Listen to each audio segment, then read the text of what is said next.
Acho que vamos dar o start. Tudo bem, Ricardo?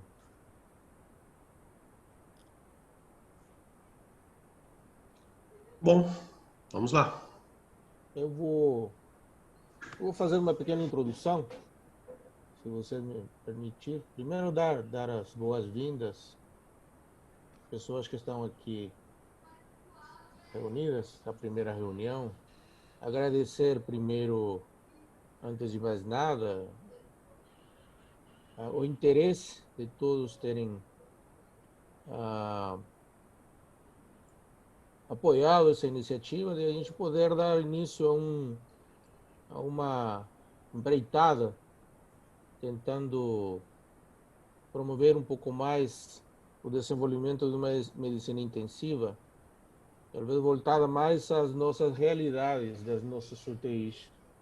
Nesse sentido, o projeto Medicina Intensiva Customizada tem esse objetivo. Nasce a partir da iniciativa de poder recuperar e poder discutir, debater e incentivar mais uma medicina intensiva que não deixa de lado a tecnologia, os grandes avanços, mas que talvez foca mais atenção para a nossa realidade. Né? Então, em primeiro lugar, agradeço. Acho que no final a gente vai poder conversar um pouco mais, talvez terminando a apresentação do Ricardo, a gente até terminando as perguntas poderíamos liberar um pouco as falas, eu acredito que fica mais espontâneo.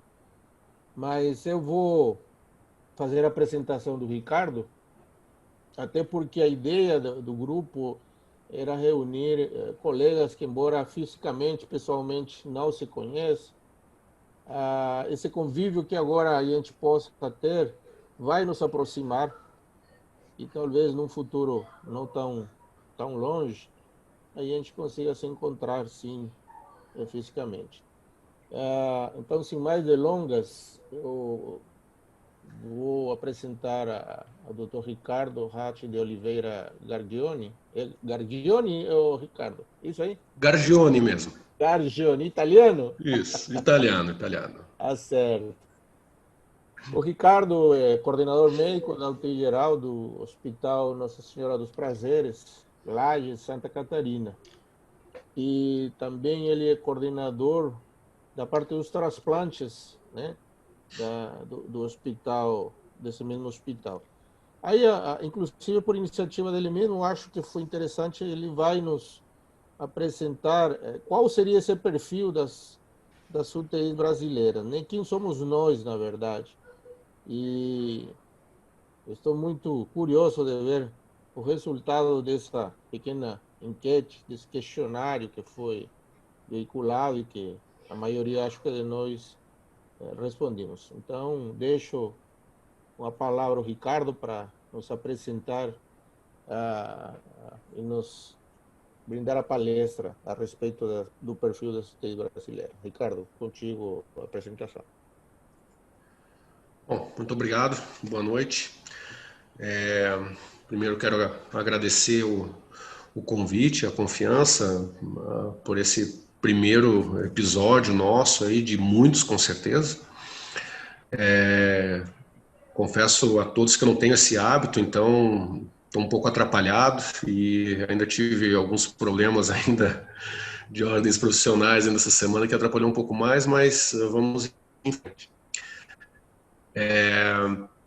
Esse tema é um tema um pouquinho monótono, né? Porque são dados muitos números na realidade, é quase um copy-cola, não tem muito sobre eu acho que a discussão final sobre os números é que vai dar o grande up para nós agora nesse exato momento, né?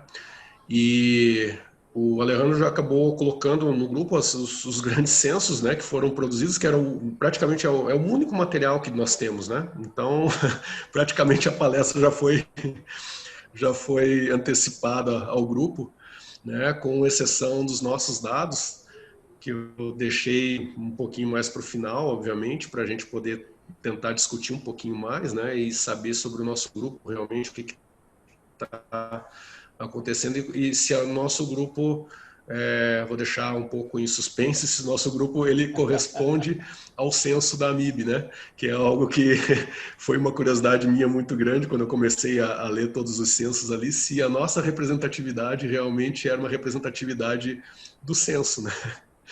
Eu acho que isso aí é algo bastante interessante que a gente vai dar uma olhada no final.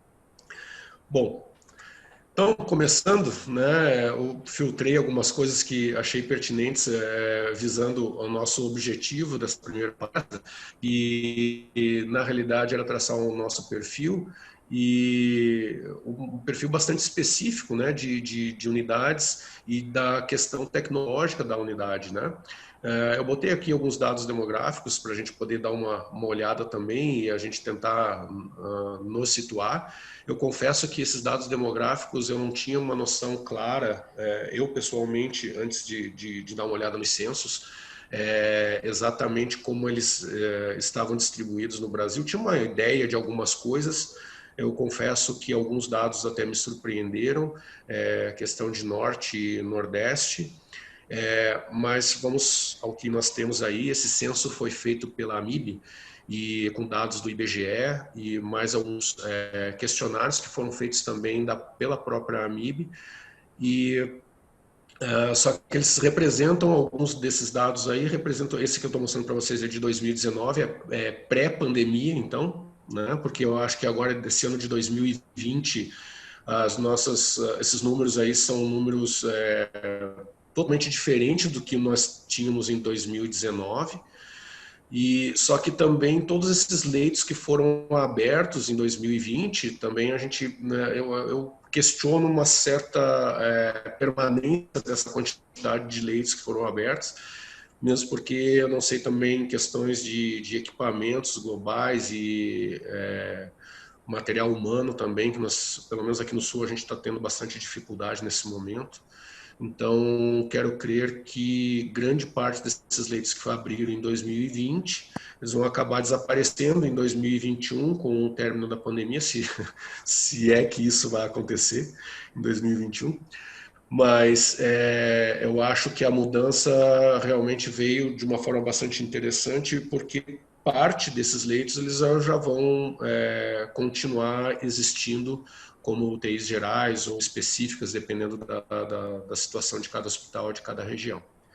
Mas em 2019, que eu acho que é o parâmetro mais, digamos, estável que a gente tenha dentro da terapia intensiva no Brasil, porque 2020 eu acho que não dá para contar com um dado estatístico, esse era o parâmetro da demografia dos nossos leitos, né? Então, a quantidade de leitos a 100 mil habitantes, nós tínhamos aí Distrito Federal em primeiro lugar, com 30 leitos para cada 100 mil habitantes, né? E seguido, e uma coisa bastante interessante, né? Seguido por Rio de Janeiro, Espírito Santo, São Paulo estava em terceiro lugar.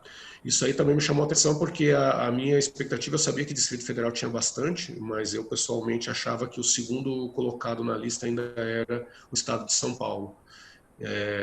Mas Rio de Janeiro proporcionalmente está na frente. Nós temos aí o último colocado, que é Roraima, com apenas 4 leitos para cada 100 mil habitantes, né? Então, realmente, a situação, para a questão da região norte, eu acho que a localização mais crítica nesse momento, nessa proporção de leitos por habitante. Outra coisa que me chamou a atenção também é a quantidade de médico, né? E aqui nós estamos falando médico geral, não nós estamos falando especificamente de médico intensivista ou plantonista de terapia intensiva, mas sim quantidade de médicos, número de médicos, né? Para cada 100 mil habitantes. Aí sim São Paulo entra em segundo lugar, né? Então nós temos realmente uma quantidade de médico por 100 mil habitantes muito grande, segue ainda o Distrito Federal em primeiro, São Paulo em segundo, Rio de Janeiro em terceiro. Eu achava que essa característica também tinha na questão de leitos, essa sequência ali. Mas ele veio em número de médicos e não em número de leitos.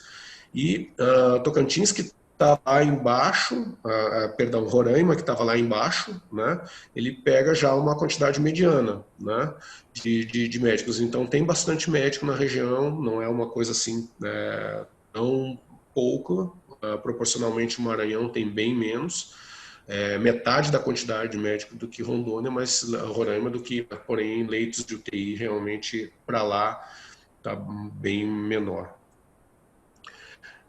Dessa forma, né, em números absolutos, né, esse censo aqui é de 2016, da própria MIB, né, a quantidade de leitos hospitalares proporcionalmente à quantidade de leitos de UTI, né, nós tínhamos credenciados 452 mil, isso aqui é o CNES, né, a fonte foi pelo CNES, sendo que dessa proporção apenas 8% eram leitos de UTI, né.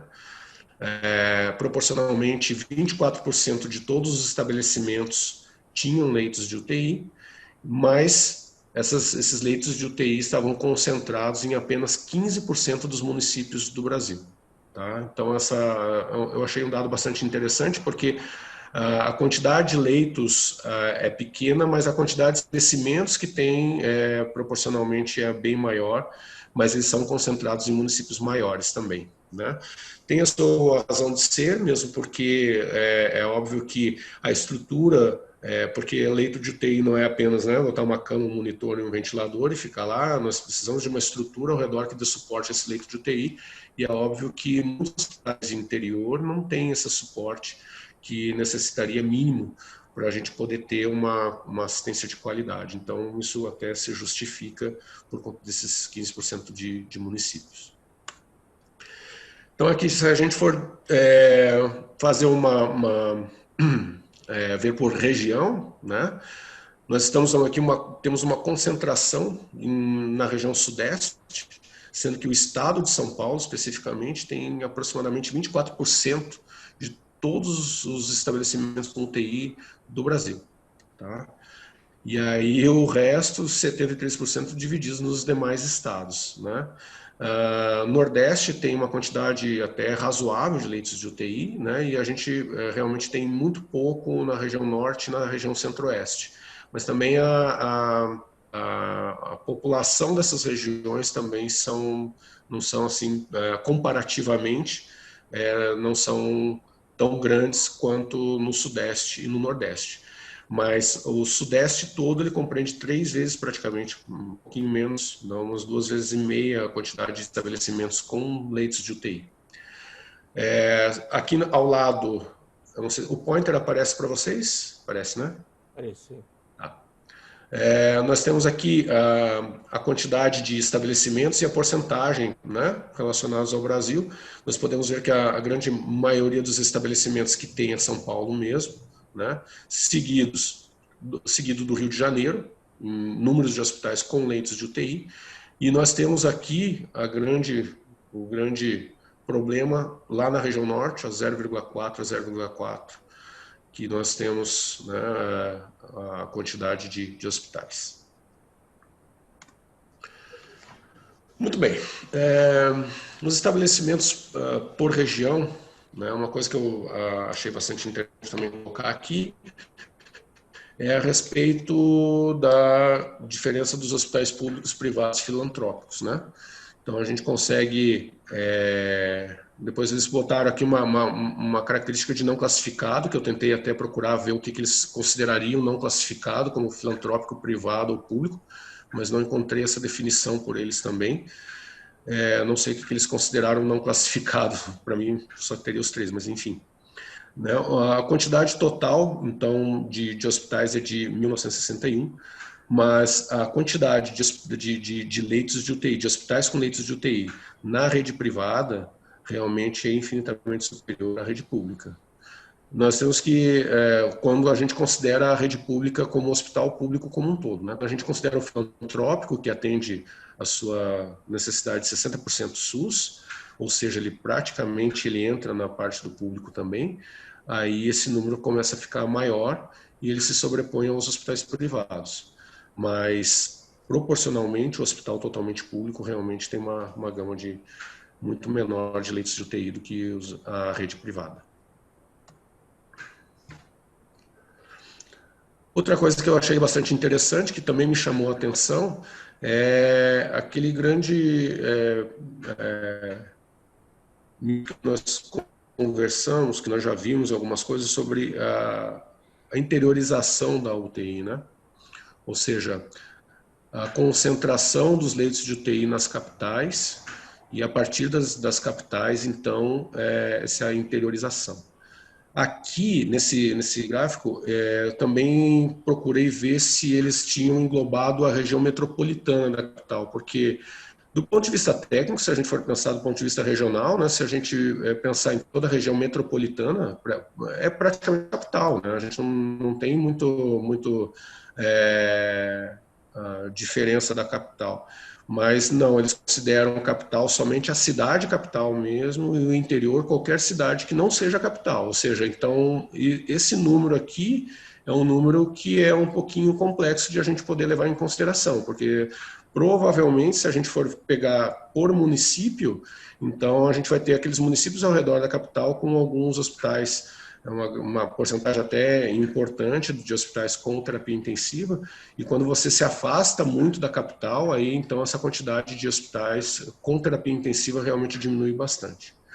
Me chamou a atenção aqui que isso era algo que eu achava, né, do senso comum meu, que a questão do Nordeste, ele também era bastante concentrado na capital, tinha muito pouco no interior, e eu vejo aqui que na realidade ele tem até um certo equilíbrio, mas eu ainda fico com esse viés do que ele considera o interior, se os municípios próximos da capital também não ficam aí nesse considerado como interior, e aí ele volta a ter essa diferenciação do interior para a capital.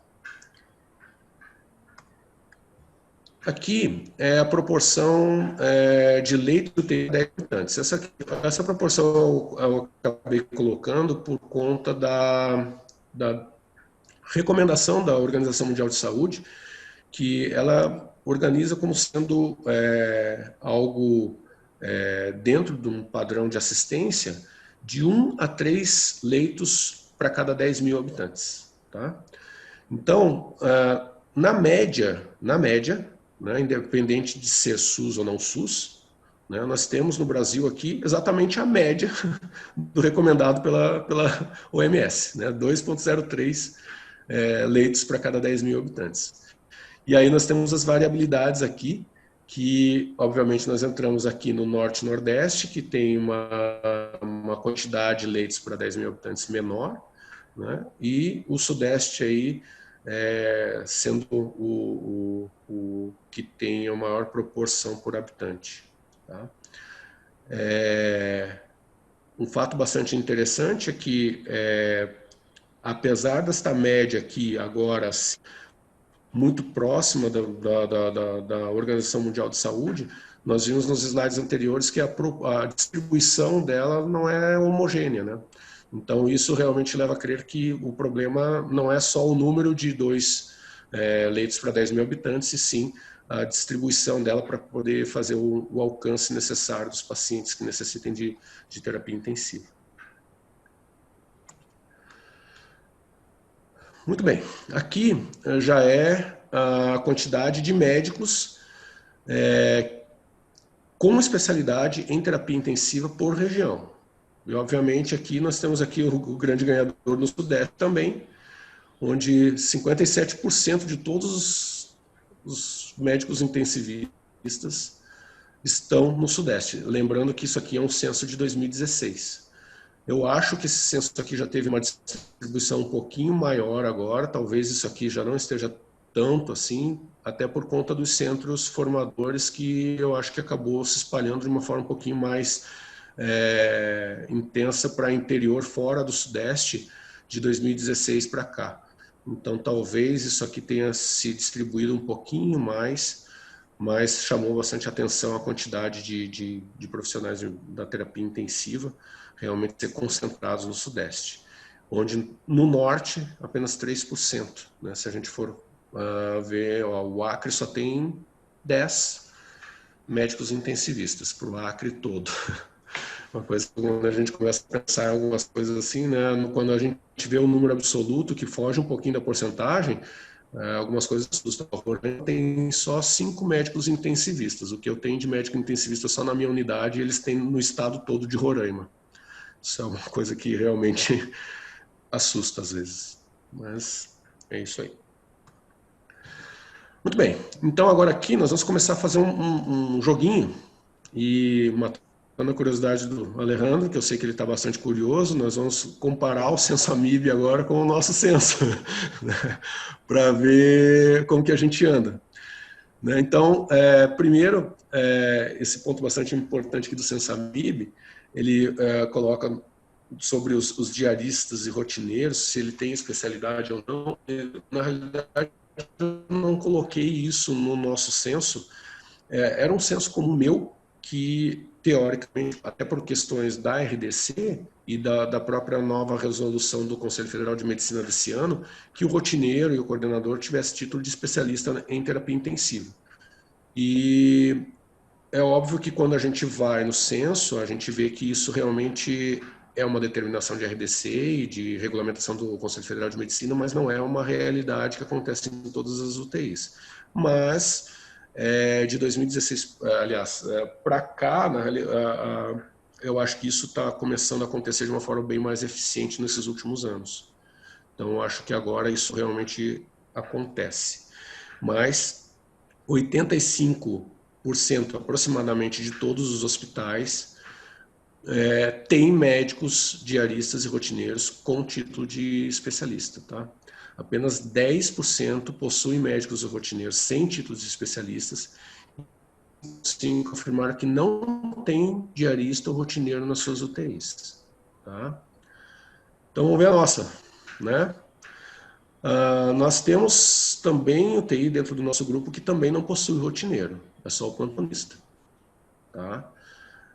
Em números absolutos, nós temos 2 UTIs, né, aproximadamente 20 leitos, em que nós não temos nenhum rotineiro. A grande maioria é apenas no período da manhã, a rotina, apesar das regulamentações exigirem serem pelo menos nos turnos manhã e tarde, a grande maioria, 68%, é apenas no turno da manhã. Né? Apenas 24% então no turno da tarde e 8%, apenas 2, não tem rotineiro no nosso grupo. Muito bem. Então, quando perguntado se isso aqui é do censo da MIB, né? Sobre a existência de médicos com título de especialista em terapia intensiva. 69% afirmaram que tem até 5 médicos intensivistas com titulação dentro da sua UTI. Tá? 23 de 6 a 10, 23%, né? 7,7% de 11 a 20, acima de 30 e 21 não respondeu. E para nós deu mais ou menos a mesma coisa. Aqui eu não consegui separar porque, como eu coloquei como dado livre, ele não marcou a porcentagem de cada um. Mas a nossa média, a média global das nossas UTIs, do nosso deu próximo de 3, 2 e uns quebradinhos médicos intensivistas para cada 10 leitos da constituição. Tá? Eu não perguntei qual é a quantidade de plantonistas total para a gente ver a porcentagem dos médicos, né? Mas sendo que somente 2 sejam plantonistas, pensando aí pelo menos uns 10 para fechar a escala, daria apenas 20%. Né? 25% aproximadamente, daria fazendo o cálculo da média dele. Nossa aqui, tá? A grande maioria por volta de 2 a 3 médicos intensivistas.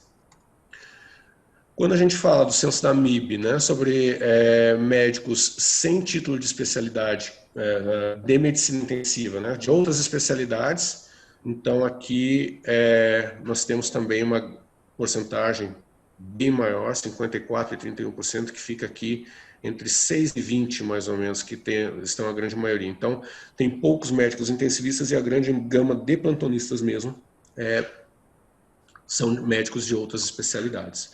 Quando a gente puxa para nós, isso tem uma correspondência também bastante importante. A nossa média é por volta de 10 a 10,5, né? 10 para 11 plantonistas por UTI de 10 leitos que não tem titulação de especialista. Então, aí nós temos aí 10 aproximadamente plantonistas que não têm titulação de terapia intensiva contra uma média de 2,5 mais ou menos plantonistas, 2 para 3 plantonistas que têm titulação de terapia intensiva aqui no nosso grupo. Tá? Então, a nossa proporção é aproximadamente 25 a 30% mais ou menos no nosso grupo de terapia intensiva, especialistas em terapia intensiva e não especialistas em terapia intensiva que fazem plantões na nossa UTI. Quando a gente vai falar, então, sobre a dimensão de enfermeiros, esse daí praticamente não tem nenhuma modificação, tá? A grande maioria, 57%, tem enfermeiro exclusivo para cada 10 leitos, em todos os turnos, né? Algumas até mais de um enfermeiro nesses turnos, e depois tem algumas que não apresentam alguns turnos um enfermeiro exclusivo para a terapia intensiva. Quando a gente vai falar do nosso grupo, a grande maioria, 80%, tem realmente um enfermeiro exclusivo em todos os turnos para UTI. Alguns têm 2, inclusive, mas nós temos uma UTI que não possui enfermeiro em todos os turnos exclusivo. Tá? Então, nós temos aí alguns que realmente não conseguem ter esse dimensionamento, que eu acho bastante importante, faz muita diferença. Quando a gente vai falar também do técnico de enfermagem, aqui a gente tem um cumprimento também muito próximo da realidade do censo da MIB. Tá? Também a grande maioria tem o dimensionamento feito pela RDC, que são de dois técnicos, aliás, um técnico para cada 2 pacientes, né, nos turnos de 24 horas, 7 dias por semana. E para nós, estariam para uma UTI de 10 leitos, 5, né, 80% cumpre 5. 11, 12, 10% aproximadamente tem mais até, tem 6, tá? Mas nós temos também algumas UTIs em que não, no nosso grupo, que também não consegue ter o dimensionamento de quantidade de técnicos para a quantidade mínima de pacientes para aquele turno, em alguns turnos, tá?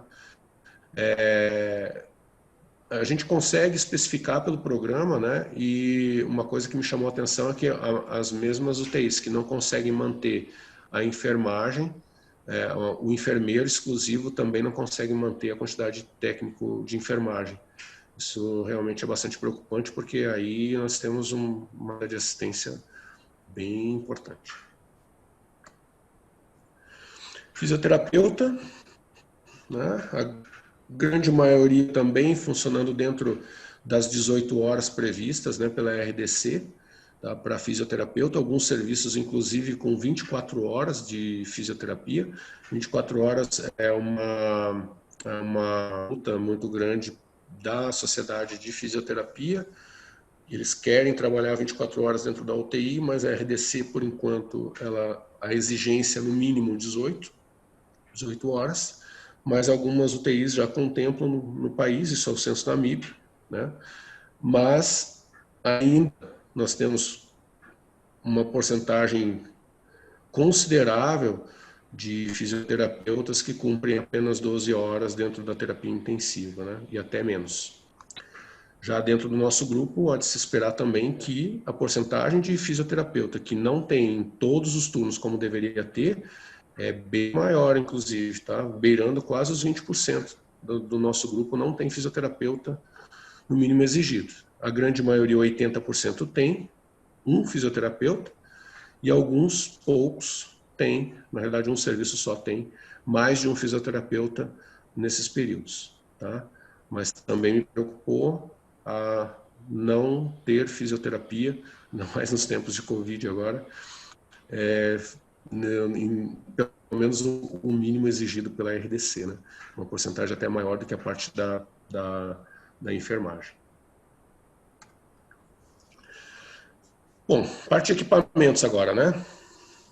As coisas também me chamaram a atenção aqui na parte de equipamentos. A grande maioria contempla um ventilador por leito, né? Lembrando que a nossa RDC ela exige, no mínimo, um ventilador para cada 2 leitos, então 5 ventiladores para uma UTI de 10, mas a grande maioria ela tem de 9 e 10 ventiladores para cada 10 leitos, aqui vai fechar praticamente 90% de todas as nossas UTIs aqui do nosso grupo. Mas nós temos aqui também uma UTI que tem o mínimo necessário para poder funcionar, que são apenas 5 ventiladores, né? Estado da RDC está certo, né? É compatível, mas eu ficaria apreensivo, para falar a verdade. Porque nem sempre a gente escolhe o paciente e se ele evoluir para a ventilação, temos um problema. Bom, com relação ao monitor de débito cardíaco, né? A grande maioria não tem, né, nenhum tipo de monitorização de débito cardíaco, tá, das nossas UTIs aqui. Opa. Tá? Por volta de 68%, para ser mais exato, nós não temos monitor de débito cardíaco. Uma porcentagem um pouquinho maior de 23% tem catéter de artéria pulmonar, e uma porcentagem de 11% tem algum monitor de débito cardíaco minimamente invasivo, como o Pico, o FlowTrack, enfim, né, o Gileu. Mas a grande maioria não dispõe do equipamento, né? Ultrassom é que também me surpreendeu. Eu achei que ia ser uma quantidade menor, que ia ter essa disponibilidade, até por ser algo que não é uma exigência pela RDC no momento, apesar de nos resolver muitos problemas, né? E aí é óbvio que a gente, por não ser uma exigência de RDC e legal, a gente, com certeza, a dificuldade de a gente convencer a unidade né, a gerência administrativa de aquisição do aparelho fica bem mais complicado. Mas a grande maioria dispõe. Só que não dispõe de um aparelho que consiga fazer tudo que realmente a gente utiliza no nosso dia a dia, né? A grande maioria possui um aparelho apenas com transdutor linear, né? Que também tem muitas restrições aí para muitas coisas. Nós temos aqui também o transdutor em amarelo aqui, o setorial, né, para fazer o cardíaco em uma menor proporção. No meio nós temos o convexo. Então nós temos aqui em cima, em verde, o transdutor linear, convexo e setorial. Não possui ultrassom, volta de 13% das nossas UTIs ainda não tem ultrassom. Mas as que possuem ultrassom, a grande maioria só tem também o transdutor linear. Então, tem algumas limitações aí do ponto de vista técnico, mas que já auxilia bastante, dá para fazer o ultrassom pulmonar, dá para fazer, né, os acessos todos, enfim, tem várias utilidades aí que nos ajudam muito no nosso dia a dia. Aqui eu coloquei sobre a monitorização de PIC, né? E também me chamou a atenção que grande parte não faz monitorização de PIC, 45%. Aqui eu não sei se de repente não vai ter um viés, porque pode ser que tenha entrado aqui algumas UTIs por especialidades, então de repente aí entre algumas UTIs cardiológicas, eu não sei se o pessoal trabalha bastante aí em UTI cardiológica, daí obviamente só vai internar carga, não então nenhuma utilidade você fazer monitorização de PIC nesses pacientes nesse primeiro momento. Mas a monitorização por DVE, na verdade, você precisaria da DVE só, né? Porque o monitor é só você botar o transdutor de pressão ali. Então, a grande maioria tem ainda a monitorização por DVE e ainda a parenquimatosa, que me surpreendeu um pouco mais também, porque eu achei que ia ter muito pouco serviço que tivesse entre a parenquimatosa por conta do custo do catéter, etc. E a DVE sendo mais barato, e de repente poderia ser, isso seria o meu senso comum.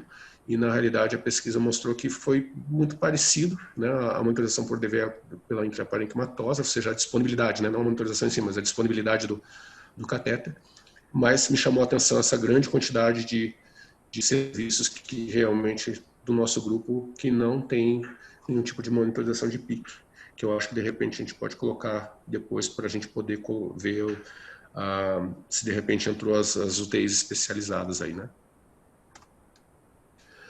Da mesma forma, o eletroencefalograma, esse sim, deu um banho, né?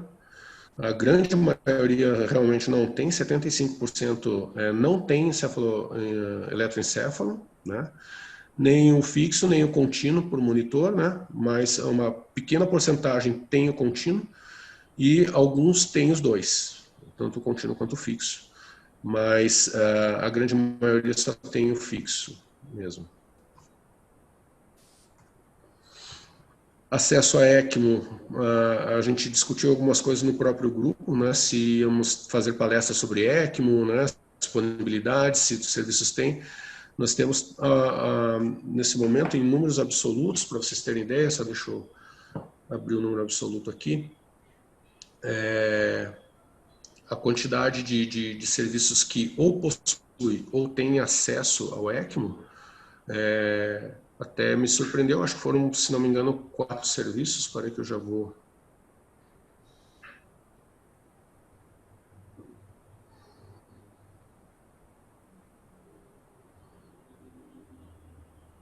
abrir aqui para ver o porcentagem.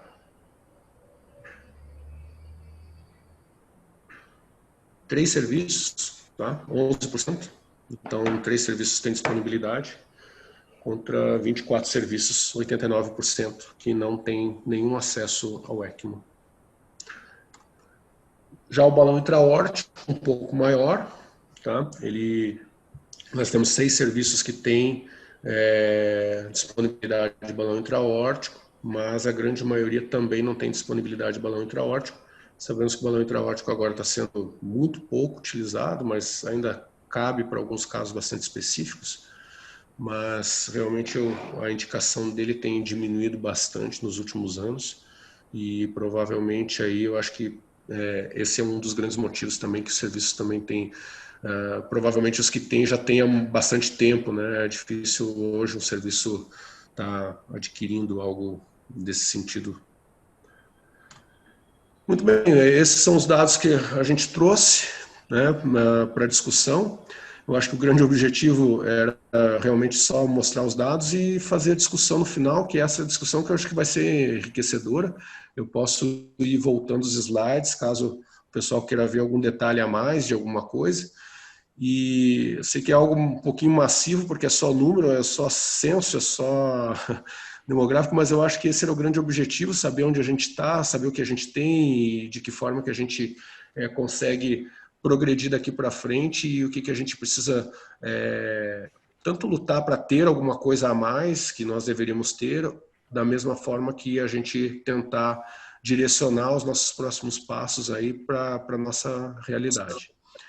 Então, fico aberto a perguntas aí, qualquer coisa que eu possa auxiliar. Muito obrigado aí. Obrigado, Ricardo. Eu achei fantástico. Acho que assim, essa comparação que você fez, achei fantástico. Eu confesso que fiquei bastante surpreso também com os resultados da pesquisa, né, do questionário. Olha, do grupo que somos 30 e poucos, 27 responderam. Acho um número bastante bom, considerando que no grupo, acredito, tenhamos uma grande proporção de coordenadores, de diaristas, né? Então, acredito ser uma amostra significativa de quem tem participação na gestão das UTIs. Então, esse resultado eu achei fantástico. Primeiro porque percebe-se a realidade da qual a gente vem falando há algum tempo, né? É dizer, olha que nem sequer fez uma pesquisa de quem tem tomografia de impedância, nem sequer fez uma pesquisa de quem tem dispositivos mecânicos diferentes do balão intraórtico. Quer dizer, fomos bem até dentro da tecnologia, aquilo que é o mais comum, né? O ECMO, a balão intraórtico, e o mais simples, que seria um monitor de débito cardíaco, né? Uma realidade que a gente percebe que existe, mas essa pesquisa consolida o que a gente percebe na realidade, né? E olha que monitor de débito cardíaco é uma exigência da RDC, então Exato. deveria ter realmente. Que eu sempre termino me perguntando o que é o mínimo, né? O que é o mínimo? As pessoas falam assim, o que é o mínimo? Para daí, a partir daí dizer o que é o máximo, que é como é que é uma UTI que é de ponta, que tem a última tecnologia, e qual UTI que tem um mínimo? O mínimo, eu acredito que seja o que a RDC tem, né? Eu estava analisando ontem, até porque acompanho um grupo diferente que está fazendo a prova. Vocês perceberam que a primeira pergunta da prova foi sobre cânula de alto fluxo? A segunda pergunta da prova foi de tomografia de impedância na prova da MIB, né? Achei isso bem curioso, porque se a gente perguntasse agora assim, quantas das UTIs tem cânula nasal de alto fluxo nas suas UTIs, eu acredito que o número também não seria muito grande, não, né? E a pergunta sobre a tomografia de impedância, haverá leito para monitorar um recrutamento, eu acho que também vai por aí, né? Então, bacana essa estatística, eu acho que reflete bem o que a gente vivencia no dia a dia, né? Como você falou, preocupante talvez que o dimensionamento esteja abaixo do preconizado como mínimo, que isso impacta muito na qualidade do atendimento. Mas, enfim, parabéns, Ricardo. Eu acho que a gente tem que abrir as perguntas, né, Rui? Você tem como moderar essa parte das perguntas? Tenho. Por enquanto, ninguém mandou nenhuma pergunta aqui no chat, não. Fazendo uma consideração, né, depois que, como o espaço de tempo foi muito curto também, obviamente que depois que começam a vir alguns resultados, o ideal seria ter feito um piloto dessas perguntas antes, até para a gente poder, algumas questões vêm depois, né? Não coloquei nada sobre a terapia de reposição renal, que esqueci, né? Passou o batido porque para mim é tão óbvio, mas na realidade algumas coisas, eu sei que alguns serviços não dispõem de hemodiálise, tem só diálise peritoneal às vezes, algumas coisas assim. Então, hemolenta é algo que praticamente eu acho que poucos serviços também devem ter, mas é algo que a gente, depois com o passar do tempo, acho que a gente, me chamou bastante atenção várias coisas que a gente pode progredir isso, essas perguntas aí, fazer um mini censo aí mais para frente aí de umas coisas mais interessantes aí. O Nicolas levantou a mão aí, acho que ele quer falar. Deixa o Nicolas. Boa noite, pessoal. Boa noite, obrigado pelo convite e parabenizar todo mundo pela iniciativa. Parabenizar o Ricardo pela apresentação. Eu queria fazer uma provocação, um levantamento para a gente discutir, que a gente falou muito sobre essa questão de estrutura, e dentre uns fatores que são muito relevantes nessa gestão toda envolve os processos, né? Desde essa questão da interiorização, que o Ricardo comentou, que envolve o fluxo de pacientes do interior para a capital, essa gestão em São Paulo é realizada pelo PROS, lá com o Rui na Vila tem o próprio sistema de NIR que faz esse fluxo muito bem entre emergência e UTI, que consegue otimizar a utilização do recurso de terapia intensiva, até uma educação continuada presente na UTI. Queria ouvir de vocês o que vocês pensam e tem de integração de um núcleo de educação continuada dentro da terapia intensiva, considerando como processo, e essa integração da alocação do paciente, né? Se ele vai para o destino adequado, se ele vai para a UTI adequada, se vocês têm alguma dificuldade que também envolva isso. Bom, deixa eu responder primeiro, e aí se depois alguém quiser falar. Em relação a isso, a gente tem grandes grupos em São Paulo, como por exemplo o IMED, que eles já estão incorporando isso que você está falando, que é o treinamento da própria equipe, né? Como a gente viu aí no perfil, a gente não tem intensivistas em número adequado, e a gente tem que trabalhar na prática com médicos não especializados. Então, eu acho que a gente precisa realmente criar, como a enfermagem já tem, pessoas que trabalham só com educação continuada dentro da terapia intensiva. O grupo da IMED faz isso, os plantonistas deles são enviados para fazer cursos pagos pelo grupo, é obrigatório, então se você está na escala de plantão, você tem que ter X atualização, o Einstein faz isso, o Sírio-Libanês faz isso, e eu acho que pelo que a gente viu aí dos perfis, a gente não tem, na maioria das UTIs, algumas tecnologias, e a gente na AMIB, acho que até uma proposta desse grupo é isso, a gente é ensinado de que você não tem esse recurso, você não tem como trabalhar. Não é verdade, né? A gente sabe que o que mais importa, o que mais impacta é o recurso humano mesmo. Então, acho que o caminho é esse que você falou. O caminho é treinar a equipe e realmente uma educação continuada. A epidemia veio aí para ajudar a gente a entender que a gente consegue fazer isso, inclusive à distância, né? Por videotransferência, por videoconferência. Que acho que o difícil de treinamento que todos nós enfrentamos é o horário, né? O horário de médico é complicado, né? É difícil a gente falar, vamos reunir terça-feira, tal dia, né? Mas acho que online, com essa instrumentação online, a gente consegue melhorar essa parte. Então, acho que a gente precisa de treinamento em loco mesmo. Em relação à integração dos pacientes, a gente está lá na Vila nos projetos do Lean, né? E no projeto do IHI, e a gente tem uma mortalidade muito alta quando você coloca o paciente no perfil errado, ou ele demora para chegar na unidade de destino. Então, se ele chega no pronto-socorro e ele fica lá em observação por muito tempo, a mortalidade chega a dobrar. Então, assim, eu não vejo como fazer isso sem ser com centralização mesmo, como é o MIR, né? Tem várias pessoas têm soluções diferentes, mas o que eu vejo funcionar melhor em quase todos os hospitais grandes que eu vi é realmente a centralização. O Rio de Janeiro chegou a centralizar, acho que o estado inteiro, né? Todas as vagas deles passam por uma central, você não tem a vaga do teu próprio hospital. Então, acho que o NIR é muito importante nesse papel, mas tem que ter cuidado que tem que ter assessoria técnica do NIR, né? Porque o NIR termina regulando todas as vagas, e obviamente o médico que está ali, ele não é especialista em tudo, né? Então, o NIR precisa estar apoiado também nos protocolos, nos fluxos bem estabelecidos e com apoio técnico.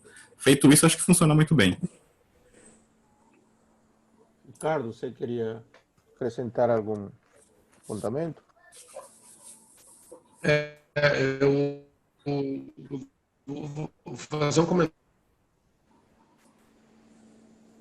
até que vocês estão comentando aí. Nós temos no nosso hospital, mas e também o nosso estado aqui, a regulação de leitos SUS, ele é feito exclusivamente pelo CISVEC, que é o órgão estadual que tem a gerência de todos os leitos.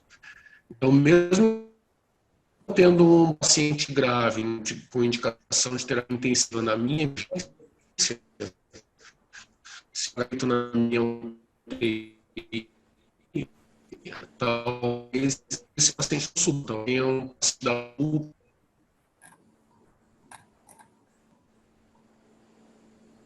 Acho que caiu. O áudio está complicado, né? Ele caiu. Caiu o áudio do Ricardo? Aham.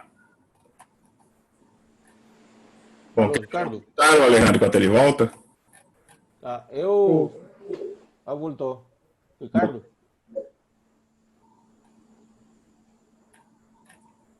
Ricardo, tá ouvindo? Caiu o áudio. A conexão aqui. Peço desculpas. A gente precisa. A minha internet está meio complicada aqui. Eu vou desligar o vídeo. Tá. Eu vou desligar o vídeo para tentar ver se melhora um pouco mais, tá? Melhorou. Então, o nosso grande problema é que assim, existe uma regulamentação no Conselho Federal de Medicina, inclusive, que a admissão e alta da UTI ela é de responsabilidade do médico intensivista, né? Até a escolha desse paciente. Então, até onde, do ponto de vista legal, quem escolhe esse paciente para subir seja um médico não intensivista.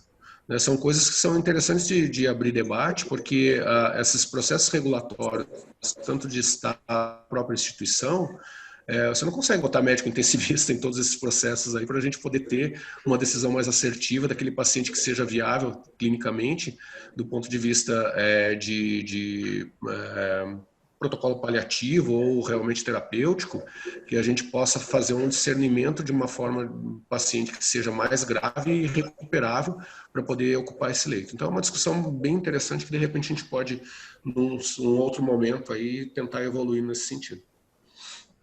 Eu queria acrescentar, aproveitando a pergunta do Nicolas, né, que talvez um dos pontos medulares desse grupo, e até o porquê foi chamado medicina intensiva customizada, era justamente olhar para essa situação de integrar os processos, os fluxos dentro da UTI e a educação continuada dentro da UTI. Eu comentava hoje de manhã, inclusive, com a minha residente, que está aqui conosco também, justamente isso, que por vezes até subutilizamos os poucos equipamentos que nós temos dentro da UTI. Aqui, por exemplo, o Alexandre comentava, né, tem UTIs que nem capnografia, apesar de ser obrigatório, tem, não tem nem pressão, tem muita limitação para a pressão arterial invasiva, para uma linha arterial, e mesmo a gasometria, né, dentro de uma UTI, que deveria ser um exame disponibilizado na hora, também não se tem, né?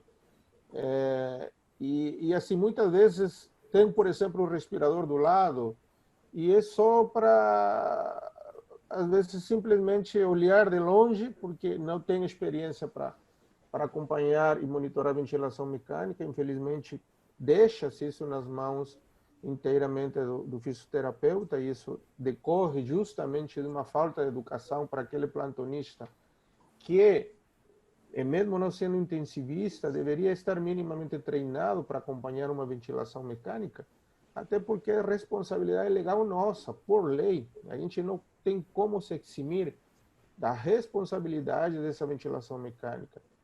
Os monitores, né? Os monitores parecem simplesmente enfeites televisivos, né? Que servem para ver o ritmo, para ver a frequência e a saturação. Quando a gente começa a esmiuçar, por exemplo, um monitor X que a gente tem, encontra uma série de ferramentas que poderiam ser utilizadas, né, e aproveitadas. Então, eu acho que esse processo de educação continuada deve partir justamente de poder conhecer e aproveitar o que a gente tem dentro dessa unidade, né? Os processos, evidentemente, em relação a estabelecer o que comentava Ricardo agora, né? Um dos grandes desafios tem sido isso, né? Muitos comentam assim: se a decisão de quem entra na UTI for realmente do médico que está de plantão, seja intensivista ou não, alguns olham assim, isso é um tiro no pé, porque se a decisão é do plantonista, ele vai ter que sair para avaliar o paciente onde ele está, na enfermaria, no pronto-socorro. Ele vai ter que sair, porque que condições reais vai ter de poder decidir se um paciente é prioridade 1, 2, 3, 4, 5, se ele não olha o paciente, se ele não examina o paciente. Apenas com as informações que o médico solicitante passa, muitas vezes não tem como poder avaliar adequadamente, teria que sair, né? E eu me lembro que um tempo atrás estava de moda a UTI sem fronteiras, né? Um tempo nós discutíamos, bom, o intensivista tem que sair das suas 4 paredes da UTI. Deveria sair, deveria ser ele o encarregado de dar o primeiro suporte ao paciente crítico, mesmo numa emergência, junto com o emergencista, ou no paciente na enfermaria, enquanto aguarda uma vaga de UTI. Então, deveria ter, sim, um médico. Só que o gestor pensa o como? Então o médico intensivista, ele tem que definir se o paciente vai para a UTI e ele tem que avaliar, então ele tem que sair. Mas delega essa responsabilidade para o plantonista, não pense em contratar um terceiro, porque aí sai muito caro, né? Então, essa realidade, realmente, que seria por onde nós teríamos que começar para melhorar os fluxos, os processos, né? É uma coisa que a gente tem que trabalhar. Eu concordo que temos que trabalhar para melhorar o que a gente tem em casa, né? E, inclusive, tem uma pergunta aqui, né? Que eu acho interessante. A pergunta do João: vocês não acreditam que, como os hospitais dependem do SUS, em sua maioria, ou de convênios pequenos, não possuem verbas para ter o mínimo? A questão, voltamos ao que a gente já conversou: o que é o mínimo, né? Porque eu entendo que quando uma UTI ela vai ser autorizada para funcionar, ou seja, tem uma vistoria da vigilância para dizer se estruturalmente segue a RDC 50 ou se, do ponto de vista de funcionamento, segue a RDC 07, quer dizer que tem que ter constatado que ela tem o mínimo, ou seja, o que as próprias normas exigem para poder ter uma autorização, um alvará de funcionamento. Então, parte-se de uma premissa que se começou a funcionar é porque tinha um mínimo, né?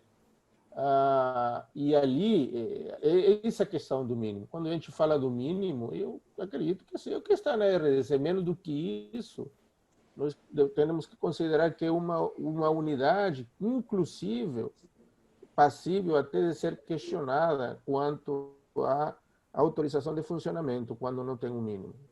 Então, acho interessante a pergunta, porque a gente tem que olhar um pouco para dentro do nosso lugar de funcionamento, daí a questão de customizar, né? A gente tem que olhar o que a gente tem e otimizar o uso do que a gente tem. Não sei se alguém mais quer fazer algum comentário. Em relação a essa pergunta, eu tenho algumas opiniões sobre isso. Primeiro que é como você falou, legalmente, teoricamente, não teria UTI funcionando sem o mínimo, né? Mas na prática, e acho que o motivo desse grupo é até isso, é que a maioria delas está, sim, funcionando sem o mínimo.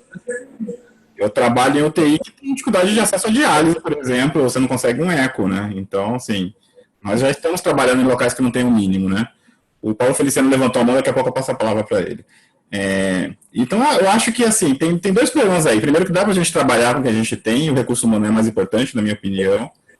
Mas também tem uma questão de gestão, porque, assim, fala que não tem dinheiro, que o SUS não tem dinheiro, mas tem coisas que são custo-efetivas. O ultrassom é custo-efetivo, médico não especializado dá muito custo, infecção custa caro. Então, assim, se você não tem dinheiro, aí sim é que você deve ser eficiente, e aí sim que você deve ter essas coisas que são custo-efetivas, que você vai economizar, sai mais barato. O que eu vejo é a percepção ruim do gestor em relação a isso. Eu trabalhei em TI, por exemplo, que eu pedi um ultrassom, e o gestor vira para você e fala, mas para que vocês da UTI querem um ultrassom? Então, assim, é uma ignorância da parte da gestão, porque o ultrassom vai economizar para ele, a UTI vai ser melhor e vai ser barata. O SUS tem dificuldade com custeio mensal, quem não está na gestão não entende um pouco disso, mas a dificuldade do SUS não é aquisição de tecnologia, não é comprar um ultrassom de 100 mil reais.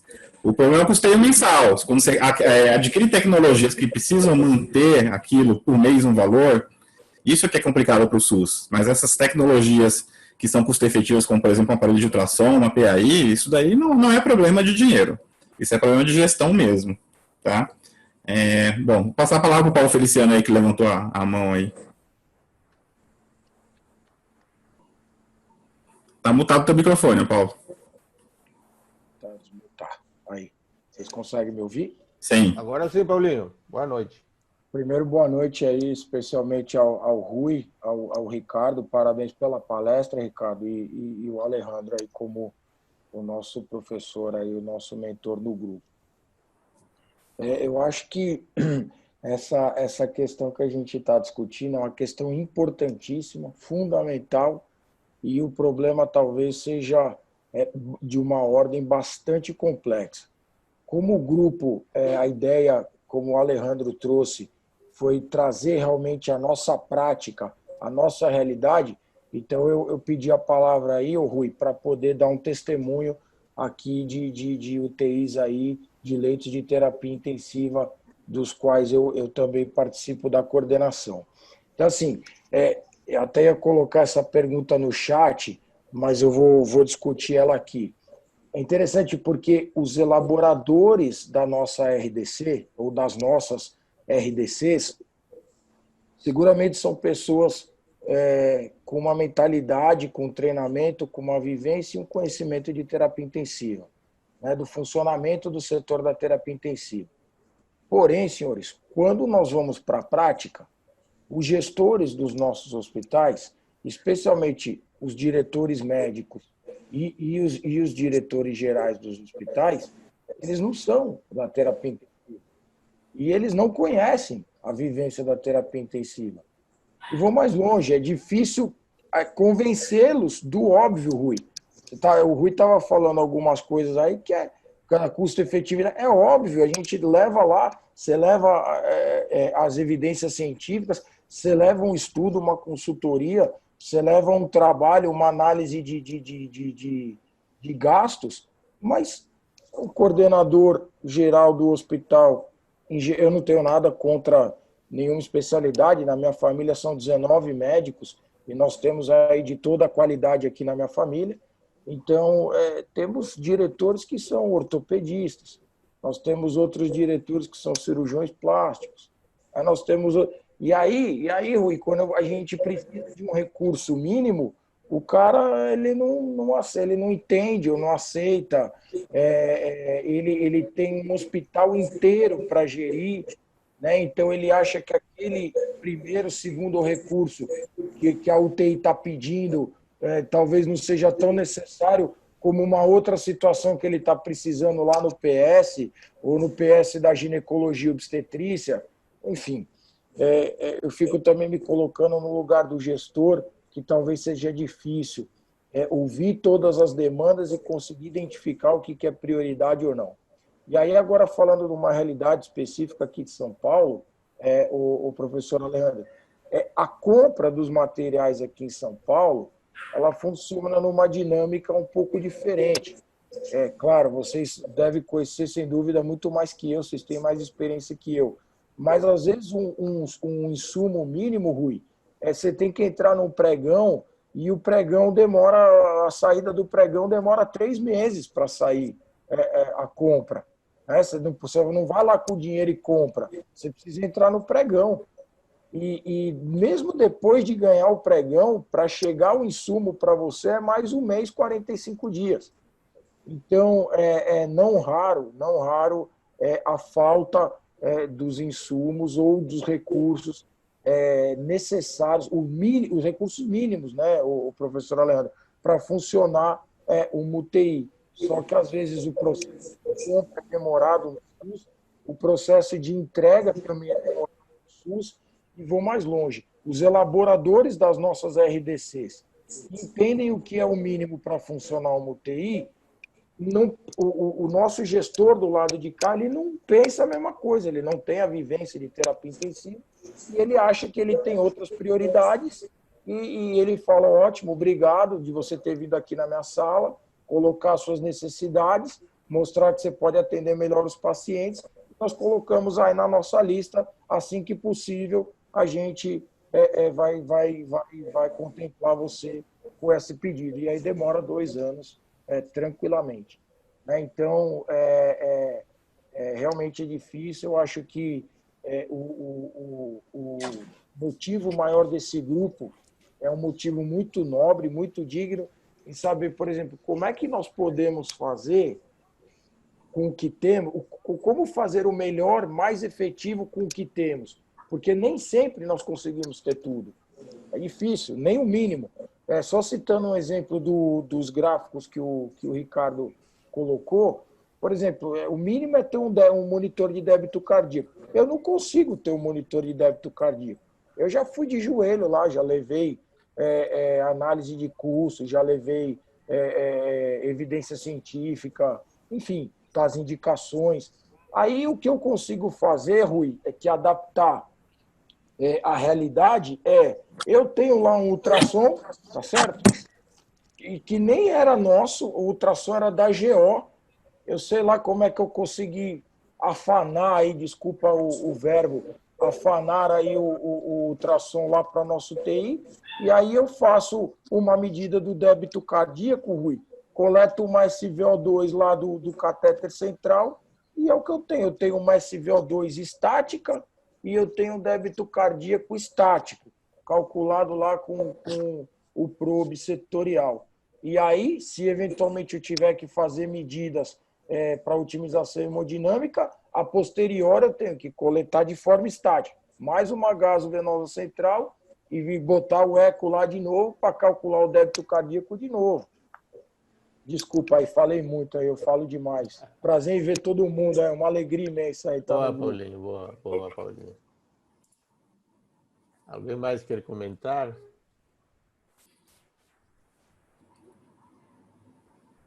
Tem uma pergunta aqui do Alexandre Francisco. Você não quer falar, Alexandre? Você não está aí no... Você não está aí no... Pode falar, Alexandre. Eu sou meio topeira aqui. Boa noite. Eu estou tentando achar onde é que está o fone. Boa noite a todo mundo. Eu sou Boa do noite, Alexandre. Rio, de São Gonçalo, Alexandre Francisco. Moro em São José dos Campos. E o Dr. Rui e o Dr. Alejandro foram meus preceptores de residência, que eu fiz residência de UTI velho. Eu sou cardiologista desde os anos 90, né? 98. E aí eu vim morar em São José dos Campos e eles falavam outro idioma que eu não estava entendendo o que era aquilo. Eu falei, opa, vou fazer essa residência deles aí. Então, eu fui residente do Alejandro e do Rui. E a minha pergunta é o seguinte. Unidade semi-intensiva, várias cidades, principalmente no interior do estado do Rio, né? São Paulo eu conheço só a região do Vale do Paraíba e a capital que eu trabalho.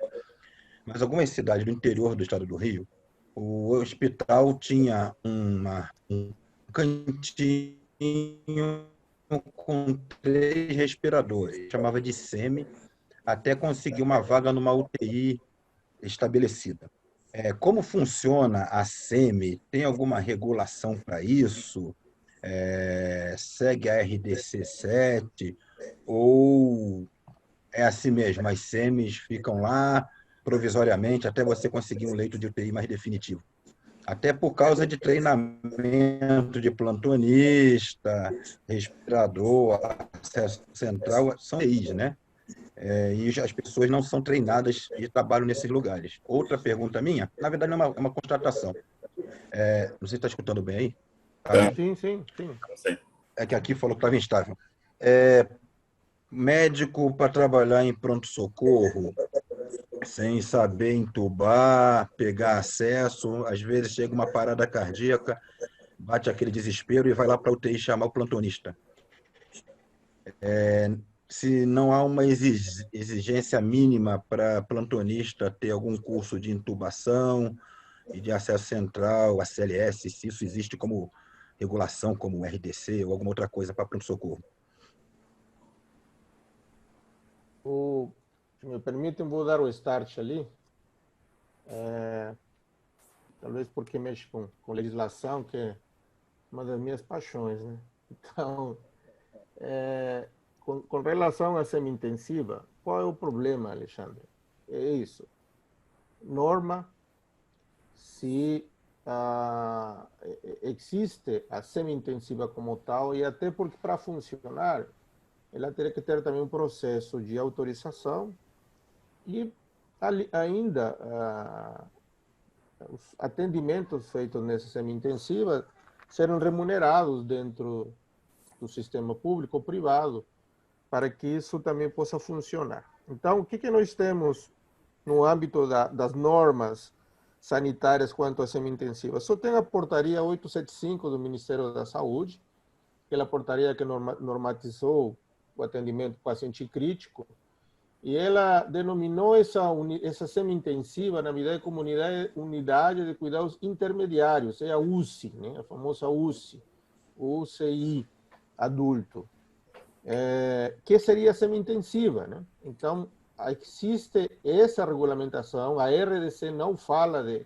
de semi-intensiva, não existe norma na Anvisa de semi-intensiva, portanto, muitos lugares têm essas unidades semi-intensivas que funcionam como tal, mas, na verdade, quando se faz o pagamento, esses leitos, esses atendimentos são pagos como se fossem atendimentos de enfermaria. E esse é o grande problema, né? O estorno, o retorno para a instituição para não ter o prejuízo. Então, em termos de legislação, tem a portaria do Ministério da Saúde, que, aliás, ficou parada a mudança da RDC 7, não sei se todos acompanharam que houve uma consulta pública para mudar a RDC 7. Teve um tempo que ficou no ar, no portal da Anvisa, para fazer as considerações. Eu fiz as minhas, com certeza enviei uma série de considerações para a mudança da RDC 07. E há um conflito entre a RDC 07, porque ela vale para todas as UTIs, independente de ser UTIs públicas, privadas, do sistema de UTI dos hospitais militares, da polícia, enfim. A RDC 7 ela abrange, né, toda e qualquer UTI. Já as portarias do Ministério da Saúde têm um âmbito apenas das UTIs que são públicas, né, e que dependem de normatização do Ministério da Saúde no âmbito do Sistema Único de Saúde. E muitas vezes acontece uma questão de conflito entre uma e outra, né? E por fim saiu a resolução do Conselho Federal de Medicina de 2019, que também veio normatizar a questão do funcionamento das UTIs. Ficou uma situação, e eu acompanhei porque tive a oportunidade de dar uma opinião para o conselheiro que foi o autor da resolução do Conselho Federal, que é um conselheiro a quem conheço, e travamos, inclusive, alguns debates com relação a isso. Mas, concretamente, respondendo à pergunta, é semi-intensiva a isso. Com relação à questão de qualificação, Alexandre, eu discutia isso alguns dias também, em algum momento com o Rui discutimos, existe sim, na portaria do Ministério da Saúde, uma exigência para habilitar as UTIs adultos de que os plantonistas, né, devam ter, no mínimo, 3 cursos de qualificação de 5 propostos. Né? Era o ACLS, era CETIM, o VENUT, tinha o FCCS e tinha mais um. Então, 3 desses cursos, no mínimo, todo plantonista tinha que ter como qualificação para poder, inclusive, habilitar a UTI. A resolução do Conselho Federal de Medicina reproduziu essa exigência da portaria do Ministério da Saúde, e enquanto a portaria exige como obrigação para habilitar a UTI, a resolução recomenda. Então, o poder, a força impositiva é um pouco menor, porque trata-se de uma recomendação. E aí eu cheguei a perguntar por quê, né? Essa questão, por que o Conselho não foi tão incisivo em colocar isso como uma obrigatoriedade para o diretor técnico da instituição, que é subordinado aos conselhos regionais e federal, impor na instituição, de alguma forma, que isso seja cumprido. É a velha discussão da qualificação profissional imposta apenas por lei, né? Que o exercício da medicina pode ser desempenhado em qualquer campo, desde que o médico se sinta capacitado. Enfim, existe toda uma celeuma, um debate, questão de legalidade. Mas é um assunto que a gente pode ficar discutindo, se isso realmente deveria ser o norte dos coordenadores, de nós que estamos aqui, de trabalhar para qualificar os nossos plantonistas com um mínimo, né, de cursos, né, pelo menos um mínimo de cursos, porque estamos lidando com um paciente crítico, com um paciente grave, que beira a vida e a morte. Então, é impossível a gente não se sensibilizar quando a gente vê nas emergências, né, infelizmente, profissionais não treinados, não capacitados, infelizmente, produzindo algum tipo de lesão. O Rui sabe disso. Muitas vezes nós conversamos. O paciente chegou para ele com a via aérea destroçada, porque tentaram tanto entubar esse paciente que detonaram a via aérea do paciente. Né? E assim, existem muitas, tantas outras situações dentro da própria UTI. Eu acredito que deveria sim ser uma exigência. Aliás, existe, respondendo a tua pergunta, Alexandre, só que é um pouco também a letra que fica como letra morta. Sabe? Está ali e, de alguma forma, fica escondida e não se faz cumprir. Né? Eu acredito que talvez seja aquele medo, né? do coordenador ou até do diretor. Se eu implanto isso como uma exigência, talvez eu fico sem plantonista, né? Eu não vou ter gente qualificada. Então, realmente é isso. É uma situação difícil, né? A gente sabe, mas eu acredito que muito a gente poderia minguar se a gente começa a trabalhar desde cada unidade, e nós aqui estamos para isso, para poder capacitar os nossos plantonistas. Então, se alguém tem alguma observação a mais. Vai lá. Paulo?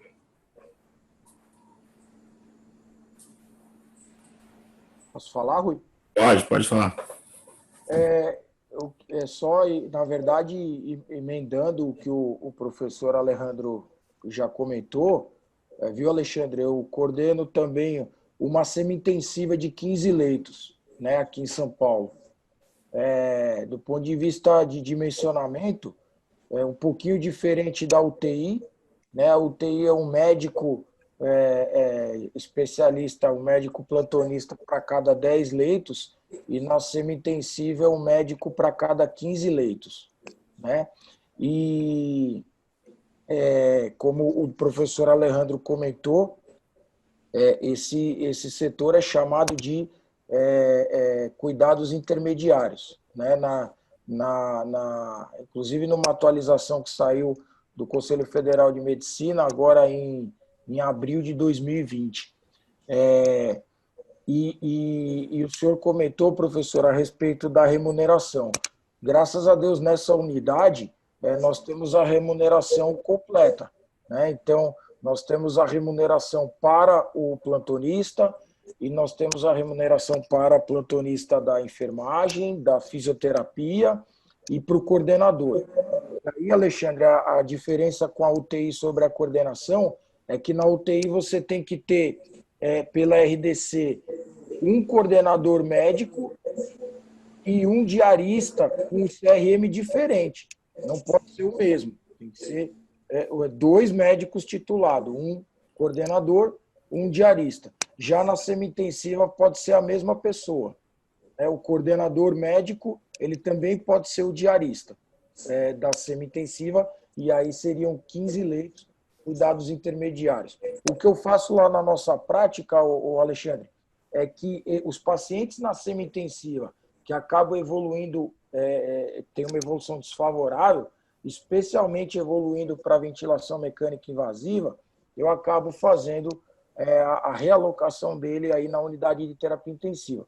Porque senão vai acabar uma semi-intensiva com 15 leitos, se eu tiver 7 tubos lá, aí o dimensionamento ficou ruim, porque aí o médico lá não vai dar conta de cuidar de 7 entubados e 7 fora do tubo.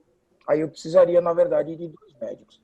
E ainda mais uma emenda em cima do que o professor Alejandro falou, da questão da capacitação do médico do pronto-socorro, né, o Alexandre, que foi o que você perguntou, eu entendi pelo que eu li na normativa, é que todos os plantonistas que lidam com pacientes críticos, quer dizer, seja ele onde ele estiver, emergência, semi-intensiva, terapia intensiva, ou, quiçá, até no centro cirúrgico, e aí, especialmente na figura do anestesista, ele precisa ter exatamente os cursos que o professor Alejandro falou, de manejo de viária difícil, né, de hemodinâmica e o ACLS, enfim. E aí eu faço uma pergunta, na verdade, gostaria de ouvir a opinião dos colegas. Como vocês têm feito, especialmente agora na pandemia, e aí, de novo, trazendo o core business desse grupo, que é discutir a realidade, como que vocês têm feito para achar os plantonistas? Porque não acham os plantonistas. Foram abertos aí 300 milhões de leitos, e cadê os plantonistas? Eu estou pedindo, pelo amor de Deus, professor Alejandro, na rua, ver se eu acho os plantonistas. E aí eu sigo exatamente o modelo que vocês estão dizendo, né? Cumpre a nós, coordenadores, mesmo que seja feita na entrevista, você tem até uma equipe de captação, captando médicos e até médicos novatos ou médicos que não têm experiência com paciente crítico, cabe a nós, os coordenadores, treinar treinar, treinar, treinar todo dia. É o que eu tenho feito. Eu não sei se vocês teriam uma ferramenta, uma estratégia diferente. Rui é craque nisso. Rui é craque. Fala, Rui. Cara, é aquilo que a gente já conversou, assim, eu entrei no projeto do IHI há uns 2 anos, né, que é de gestão, de desinfecção de UTI, e lá tem a metodologia da ciência da melhoria, né, que é uma alternativa ao Lean, às outras coisas. E ali eu peguei algumas coisas que eu trouxe para a medicina, né, porque a gente é muito técnico, a gente tem muito essa coisa do a pessoa tem que estar capacitada, a pessoa tem que ter residência, e tem realmente, só que a gente não tem essas pessoas no momento, né? E se a gente não tem, normalmente a gente pensa em bloquear, né? Fala, não, eu não tenho como fazer. Isso não é verdade. Quando a gente pensa assim, a gente se limita, né? Dá para fazer sem, sim. Claro que não é ideal, né? Não é isso que eu estou falando. Mas o que eu estou falando é que a gente consegue fazer sem. E como que você consegue fazer sem? Primeiro, você tem que entender que você não vai conseguir essa mão de obra especializada. Aí, quais foram as estratégias que a gente usou lá? Primeiro é protocolo mesmo, porque assim, a gente no grupo briga muito, a gente que é muito especializado, a gente briga muito em relação ao protocolo, a gente não gosta de protocolo. Só que o protocolo é um bom caminho para a pessoa que não é especializada. Você consegue trazer o cara que... Peraí, acho que tá dando retorno aqui, acho que é o meu mesmo. Então, você consegue, com o protocolo, trazer as pessoas que são menos especializadas para um caminho que vai servir ali para 95% das pessoas. Então, no ponto de vista de gestão, o que eu fiz? Trabalhei com protocolo e trabalhei com o caminho que serve para 95% das pessoas. Não dá para você trabalhar muito na exceção quando você tem que trabalhar com a quantidade de Covid muito grande, quantidade de paciente muito grande, com equipe muito heterogênea e com gente não capacitada. Então, assim, não dá para você perder o teu protocolo, todo o seu funcionamento por causa de 5%. Você vai trabalhar com 95%, você vai trabalhar com o que funciona com a maioria. Por exemplo, titular PIP é melhor para o paciente personalizar? É. Se eu estou trabalhando com gente não especializada, talvez a tabela seja mais interessante. Então, eu fiz coisas assim, fiz coisas que para lidar com as pessoas que não estão com aquilo ali no dia a dia que funciona com 95%. E a gente tem sempre a visão, né? Ou seja, o intensivista, ele teve que recuar um pouco, porque isso foi o contrário que muita gente fez, né? Achou que o intensivista tinha que avançar, né? Avançar e ir para cima da assistência. Mas, na verdade, acho que foi o contrário. O intensivista tem que recuar um pouco para, na verdade, tomar conta dessa galera, porque o intensivista não precisa estar ali passando central, entubando, levando tomografia. Mas o intensivista assessorando uma galera que sabe fazer isso, mas não sabe terapia intensiva, ele toma conta de 20, ele toma conta de 30, entendeu? Assim que eu estou falando.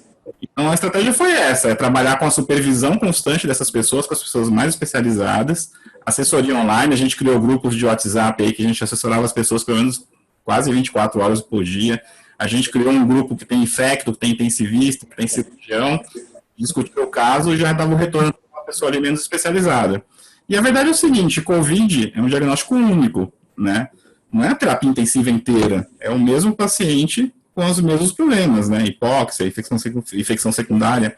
Então, um bom médico, bem assessorado, ali em 3 meses eu já tinha cirurgião que já sabia recrutar, já sabia mexer no ventilador, já sabia titular. Por quê? Porque é sempre a mesma coisa e todo dia é sempre a mesma coisa. Então, as estratégias de capacitação foram por aí, né? Eu acho que é trabalhar realmente com supervisão, com gente assessorando, mas é recuar um pouco, não estão ali perdendo tempo. A pergunta que você faz é o seguinte, eu sou intensivista e eu tenho especialização para isso. O que eu posso fazer que ninguém mais pode fazer? Então, faça isso, né? Não fique ali, não, eu estou ali preenchendo 10 papel por dia, estou ali passando acesso central. Qualquer residente passa acesso central, entendeu? O que só eu, intensivista, posso fazer? Orientar a ventilação mecânica, orientar a hemodinâmica, perfusão, essas coisas que são mais nossas. Então, foi isso que eu fiz. Eu recolhi essas pessoas mais especializadas para isso. É isso aí. Antônio comentando aqui que, diante da pandemia, ele tolerou alguns médicos com pouca experiência, fez educação continuada. Hoje, após alguns meses da pandemia, esses mesmos médicos já tocam razoavelmente bem como plantonista, aquilo que o Rui realmente falou, né? É um pouco que a pandemia forçou a ter que, de alguma forma, implementar sistema de aprimoramento, de treinamento rápido. E eu acho que, de alguma forma, também teleorientação e teleinterconsulta, né, E o que estamos fazendo aqui agora, né? Isso vai, acredito, ter um impacto importante, né? Porque de alguma forma isso dá certo. Eu já faço isso de alguma forma com minha equipe, né? Ou minha equipe me liga, ou meu plantonista, ou eu ligo, e a gente está trocando ou pelo WhatsApp. Eu me lembro que com um dos meus plantonistas ficamos até as 3:30 da madrugada recrutando um menino que até era enfermeiro do hospital e infelizmente morreu. E aí a gente viu isso, né? No início, né, recrutar é uma palavra que assustava, né? Para muitos médicos que inclusive trabalhavam em UTI. E eles foram perdendo medo da manobra. Prona, nem se fale. Eu me lembro que no início, antes da pandemia, poucas equipes de enfermagem sabiam pronar. Hoje, craques em pronar paciente, né? Evoluímos desde uma situação que poucos sabiam pronar para pronar de rotina e agora pronar até o paciente em ventilação espontânea. Enfim, é uma situação que às vezes muda conforme também o contexto, né? Como foi a pandemia. Mas, mais uma vez, eu acho que vem à tona a questão da educação continuada, como o Nicolas falou num primeiro momento, que eu acho importantíssimo, mas uma educação mais do chão, uma educação voltada a trabalhar com aquilo que a gente tem e aprimorar o que a gente tem. Isso que a gente vai fazer nas próximas reuniões que a gente tem aqui. Eu, o Rui, o Paulo, todos nós vamos colocar aqui, vamos palestrar aqui, dizer como a gente faz e como a gente pode melhorar o uso de uma capnografia, por exemplo, para monitoração hemodinâmica, ou da saturação venosa central, que o Paulo falava, associado com uma avaliação de débito por avaliação de ultrassonografia, ou quem tiver algum outro dispositivo, né? Ou como o Alexandre Francisco Crack, ele faz delta PP usando a onda de PAI do monitor. Ele não precisa ter o IBP Plus, que é o módulo que já traz inserido o software para calcular o delta PP. Ele calcula com a régua, com o Alexandre até apresentamos um trabalhinho, né, Alexandre? Usando a onda oximétrica de pulso, né? E é útil, né? Um cutoff diferente, chegamos a comprovar, apresentamos esse trabalhinho, né? A onda oximétrica de pulso, chamamos a variação oximétrica de pulso, né, Alexandre? Muito bacana. Enfim, eu acho que há ferramentas que a gente pode utilizar à beira-leito, e esse é o objetivo da gente estar aqui reunido, discutir, falar abertamente, francamente, da nossa experiência, do que a gente faz e trazer, talvez, numa palestra, um consolidado justamente daquilo para... né? E puxar os nossos plantonistas, né? Eu acho que a gente tem que chamar o plantonista e falar assim, olha, isso é bom para você, né? É a gente que talvez é intensivista, que já tem mais experiência, mas a gente quer melhorar. Não espera que eu te coloque um prazo de 1 ano para você me trazer 3 certificados de cursos de treinamento, senão você não vai continuar na UTI. A gente está te oferecendo a possibilidade de treinar, de aprender, né? Inclusive com um sistema de orientação que eu acredito que eles têm que, de alguma forma, se interessar em aproveitar. Isso que o Rui comentou de protocolos, né? Eu vi muito isso na residência. Enquanto a catástrofe está acontecendo, como agora, em uma maior demanda, é difícil você personalizar muito, né? Você tem que tentar homogeneizar aquilo de alguma forma e os protocolos vão bem nisso. Então, naquele trabalho que eu enviei no começo do Orquestra, ele sinalizou que um dos fatores que mais impactou na redução da mortalidade era o número e a conformidade dos protocolos, a adesão aos protocolos. Tinha até maior impacto do que alguns outros recursos. Então, foi necessário, diante dessa pandemia, essa forma mais grosseira de lidar e o intensivista guiando isso.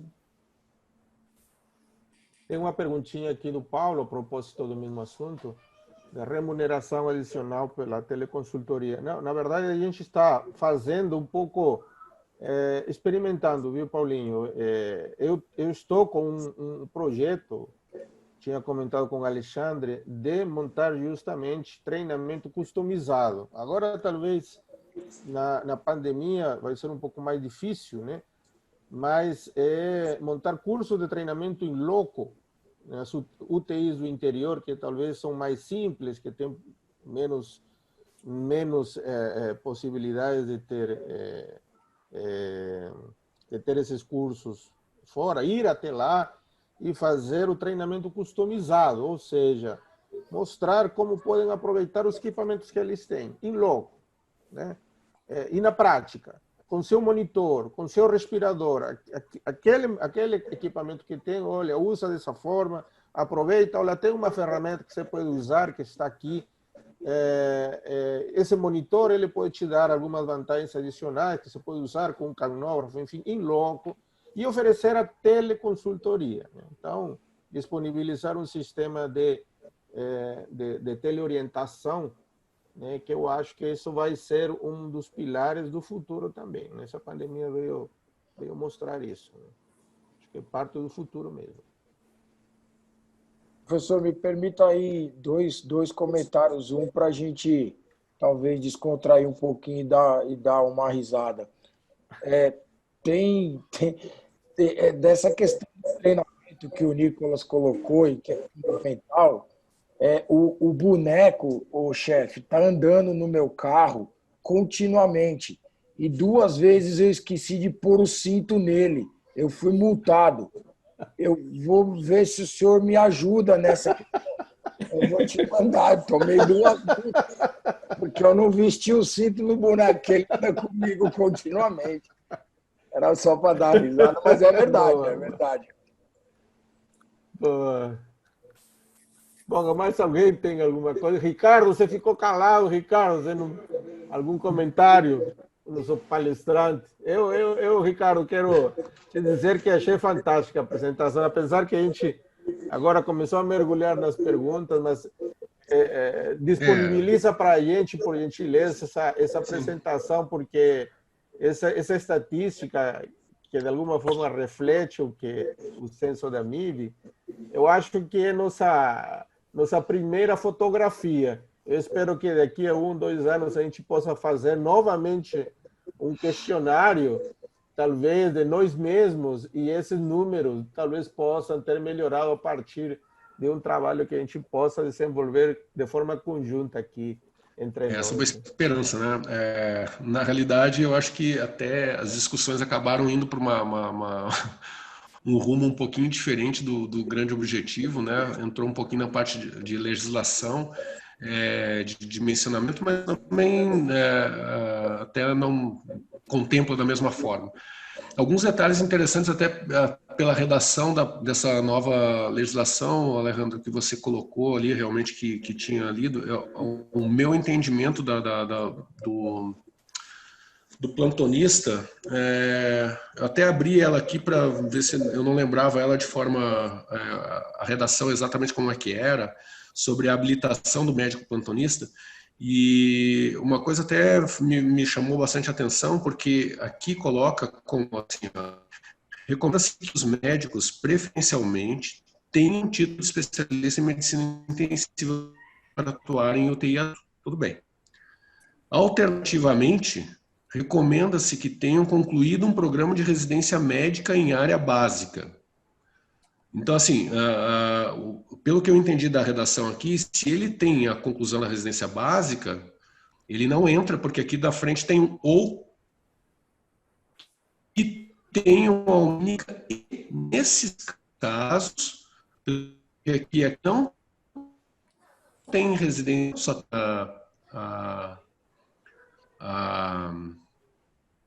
a experiência, esses é que precisam ter o curso, pelo menos 3 cursos, daí citados aí por ti. Então, pelo que eu entendi da redação, ela até exclui a necessidade dos cursos para os médicos especialistas de outras áreas, né? Ele só exige o curso para aqueles que não são especialistas, pelo menos foi o que eu entendi. E, Paulo, uma coisa que eu também vi na redação, o coordenador e o diarista podem ser a mesma pessoa, tá? Podem ter o CRM. Ele não pode, na realidade, ser o diarista e o plantonista. Tá? Não pode ser pela própria redação da resolução do Conselho Federal de Medicina. Tá? Só as duas considerações ali para a gente, de repente, ver se tem mais alguma coisa aí para colocar. Eu só para complementar, tem realmente duas normas, né? Como eu disse, a portaria 895, essa aí do Ministério da Saúde, de 31 de março de 2017. Ela institui o cuidado progressivo ao paciente crítico ou grave, né? E essa portaria, no artigo 8, especificamente, ela estabelece que para habilitação no SUS, por isso falava, né? No SUS, as UTIs adulto, elas têm que dispor, né? Para habilitação, uma equipe multiprofissional mínima, né? E quando fala do plantonista, fala um plantonista para cada 10 leitos ou fração em cada turno, com no mínimo 3 certificações entre as descritas a seguir, né? Tem suporte avançado de vida em cardiologia, que é o ACLS, fundamentos de medicina intensiva, FCCS, e era difícil, ventilação mecânica e suporte do doente neurológico grave, que é o CETIM. Ele na verdade, a portaria que vale para o SUS, ela é genérica, né? Abrange todo e qualquer tipo de plantonista, né? A outra questão que você estava mencionando é da resolução do Conselho Federal, se não me engano, né? Tem que ver lá. Qual é aquela que você abriu, Ricardo? Isso, a que eu abri foi a do Conselho Regional de Medicina.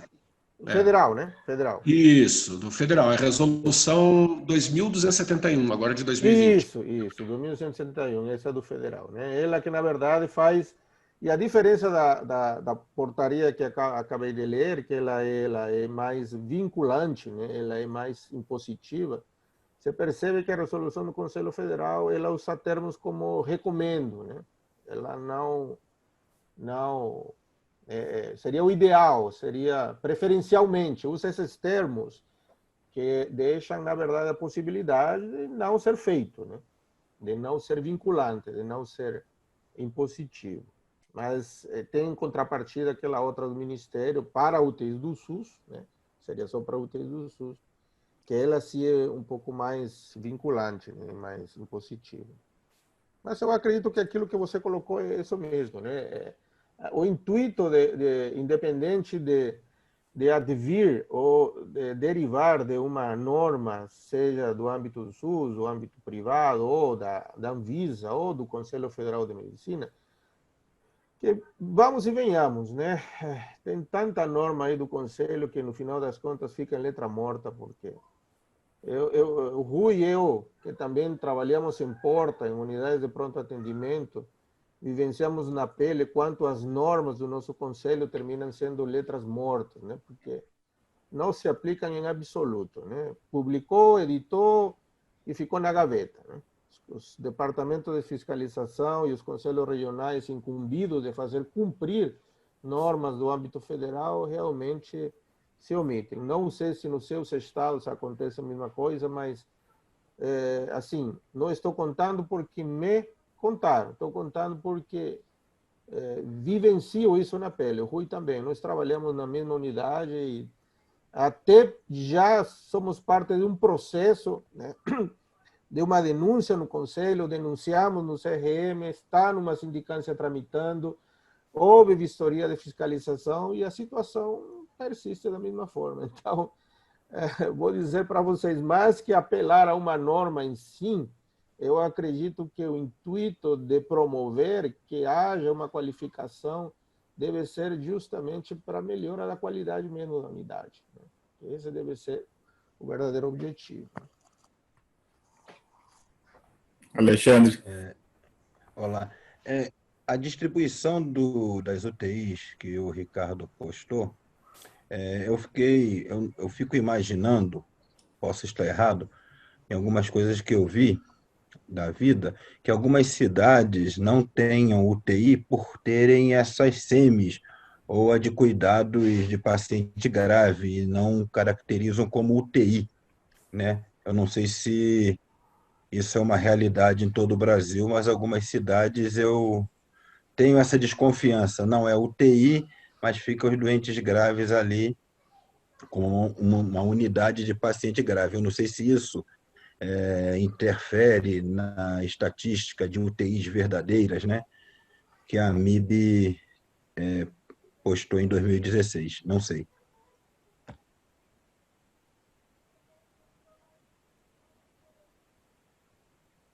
Ricardo, Na alguma... realidade, Alexandre, Uhum. tem um censo exclusivo da MIB, aliás, da MIB, que foi exclusivo somente sobre as semi-intensivas, tá? Eu acabei não colocando aqui por achar que a nossa discussão não entraria nesse ponto das semi-intensivas, né? Seria algo relacionado diretamente à terapia intensiva. Mas eles têm um censo que até foi disponibilizado pelo professor Alejandro, está no grupo ali, o censo exclusivo sobre semi-intensivas, tá? Do Brasil. Então, eles fazem essa diferenciação, sim, né, da semi-intensiva. O fato é que a semi-intensiva, apesar de existir e ser regulamentada, mas ela não existe financiamento para ela. Então, eu não sei como que esses hospitais, até onde vale a pena o hospital manter a semi-intensiva da forma como é, e porque ele não recebe como leito de semi-intensiva, não existe esse tipo de financiamento via SUS. Né? Eu sei que alguns planos de saúde cobrem como semi-intensiva, mas o SUS ele é só terapia intensiva ou não tá, ou tá em leito comum. E você tem um subdimensionamento, na realidade, que a semi-intensiva é um subdimensionamento da UTI. Né? Mas os custos dela são custos bastante elevados também, do ponto de vista técnico. Se o hospital só dispõe de semi-intensiva, ela acaba virando, entre aspas, uma terapia intensiva, né? Porque vai botar o paciente grave lá, porque ele não tem para onde ir, não tem a terapia intensiva para dar o suporte no pós. Então, mas ele não recebe para isso. Então, não sei do ponto de vista de gestão hospitalar até onde isso aí vale a pena, né? Ricardo, na tua... Entendi que eu tinha achado que algumas cidades usam as SEMIs como UTI, não cidades grandes, né? São Paulo, São José dos Campos é diferente. Mas eu achava que algumas prefeituras, para não ter UTI, colocavam o nome de unidade de paciente grave, entendeu? Como se fosse uma UTI. E eu achei que isso diminuía estatisticamente a quantidade de UTIs verdadeiras, entendeu?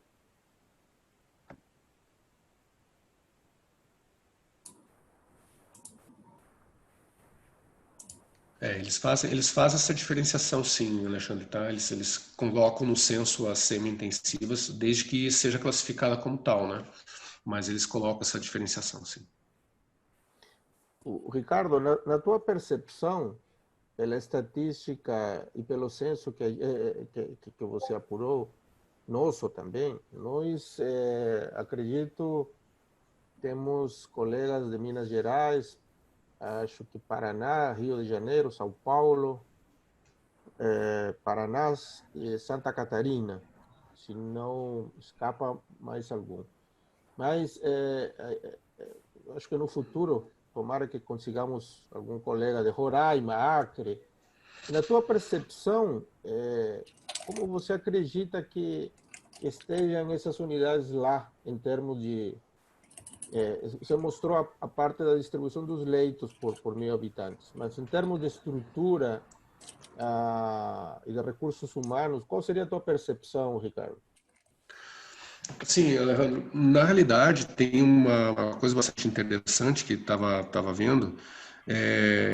Nós agora acabamos de contratar uma administradora nova para o nosso hospital, sabe? E ela há pouco tempo estava administrando um hospital no Pará, tá? Uhum. E eu vou te dizer que o Hospital do Pará, ele tem indicadores assim, ó, excelentes, muito bons, sabe?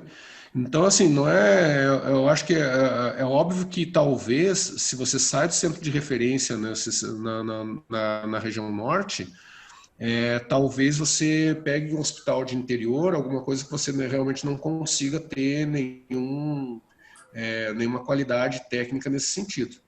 Né? Mas quando você está no centro maior, eu acho que a qualidade técnica se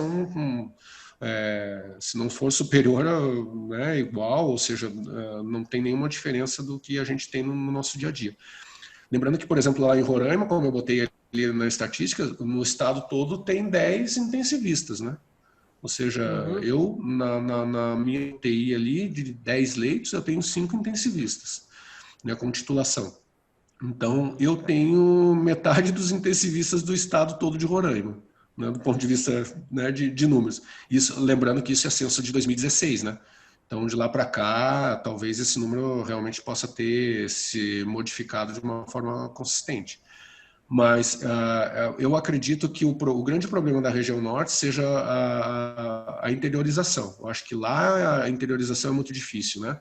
As cidades que fogem do centro, né, da capital talvez tenham alguma coisa, mas isso é um senso comum meu, eu realmente não conheço e a estatística não mostra em termos de a tecnologia disponível da UTI, porque eles partem no pressuposto, pelo que eu li ali, que a princípio, se ele está cadastrado no CNES como sendo um centro de terapia intensiva, ele tem os requisitos básicos da terapia intensiva.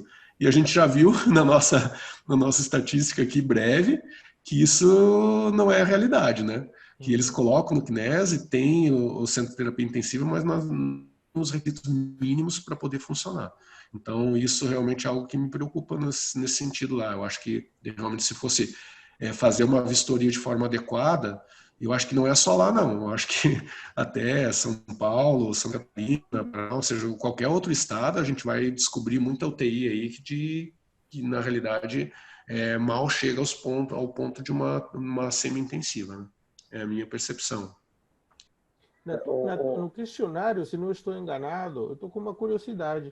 Você tinha perguntado sobre qual é a marca do respirador que a gente tinha. Você conseguiu apurar?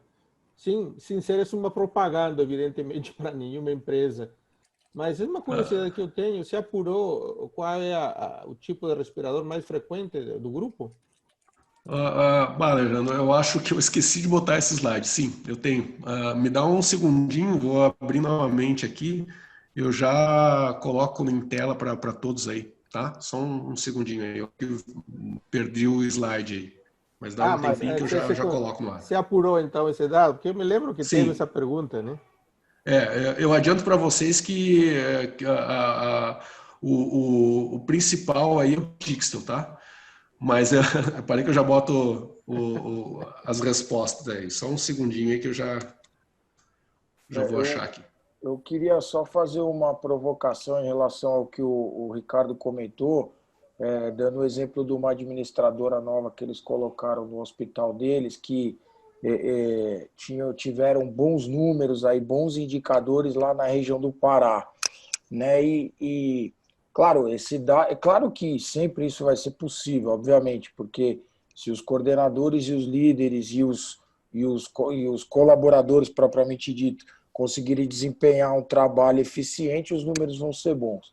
Mas se a gente pensar no número de intensivista, que proporcionalmente é mais baixo, se de repente a gente pensar que o recurso, os recursos mínimos lá da RDC talvez também estejam prejudicados, ou o déficit seja maior na região norte e nordeste. A minha pergunta é, será que essas empresas que lançam aí esse portfólio com indicadores bons, com números favoráveis, será que eles têm, talvez, um certificado de validação dos indicadores? Porque a manipulação dos números é uma coisa, talvez, que aí seja até outro motivo de uma reunião nossa, porque isso é bem prático, né? A manipulação dos números ocorre todo dia, toda hora, em todo lugar.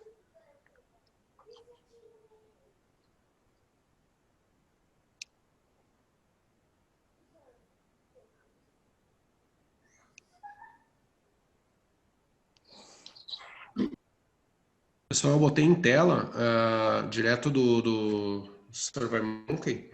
Não sei se vocês estão conseguindo ver. Sim. Tá. Aqui, ó, nós temos, vai aparecer um por um, tá? Eu não consegui estratificar isso aqui, teria que botar numa outra planilha, porque também foi digitado, não foi com dados certos, certo? Mas aqui, vela, servo S, servo, não especificou se é S ou U, tá? Dixtel, Magnamed, GE, Biovent, Dixtel, Dragster, Biovent, Dixtel, várias marcas, ficou difícil, né? GE, Dixtel, Drager. Aqui também tem várias, né? Servo, Drager, Evita, Savina, GE, Dixtel, Hamilton, Drager, Takaoka, Dixtel, Mindray, Dixtel. Então, o Dixtel e o Drager eu acho que predomina aí para o pessoal, tá?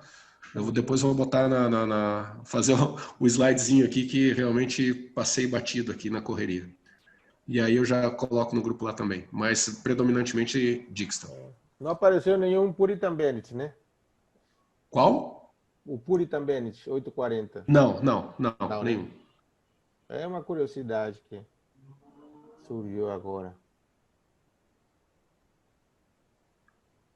Bom, pessoal, são 10h30 da noite, eu acho que foi bom demais. Alguém tem mais alguma pergunta para o Ricardo antes de a gente encerrar? Começamos com 27 participantes. Nesta hora da noite, sendo 10h30, temos 22. Para mim é um sucesso enorme, apesar de que a gente tinha, né, uma expectativa talvez de ter mais, né? Mas eu acredito que os que se interessaram nessa ideia, que estão no grupo, alguns se desculparam previamente comigo, inclusive tem um colega aí do grupo que não está bem, tive informação que está com Covid internado, e fiquei sabendo isso antes da reunião, né? E foi um dos motivadores do grupo também, e ele conseguiu trazer mais 3 ou 4 membros ao grupo, que com eles estive conversando antes de iniciar a nossa reunião. Então, se desculparam e eu estou torcendo para que nosso amigo e colega consiga se recuperar, né? Mais um estrago desta pandemia. Então, ter agora 22 de 27, né? Quer dizer, conseguimos manter do grupo que começou uma audiência razoável, num tema que, evidentemente, para nós coordenadores é de extrema relevância, talvez para quem somente faz plantão de UTI possa não ter um significado de muita relevância, mas é o start. A gente realmente começou pelo início. Eu acredito que a gente começou por nos conhecermos como não apenas como pessoas, né? Alejandro, Paulo, Ricardo, Rui, não, conhecermos como médicos que são dentro de uma realidade, e a gente trouxe aqui essa realidade.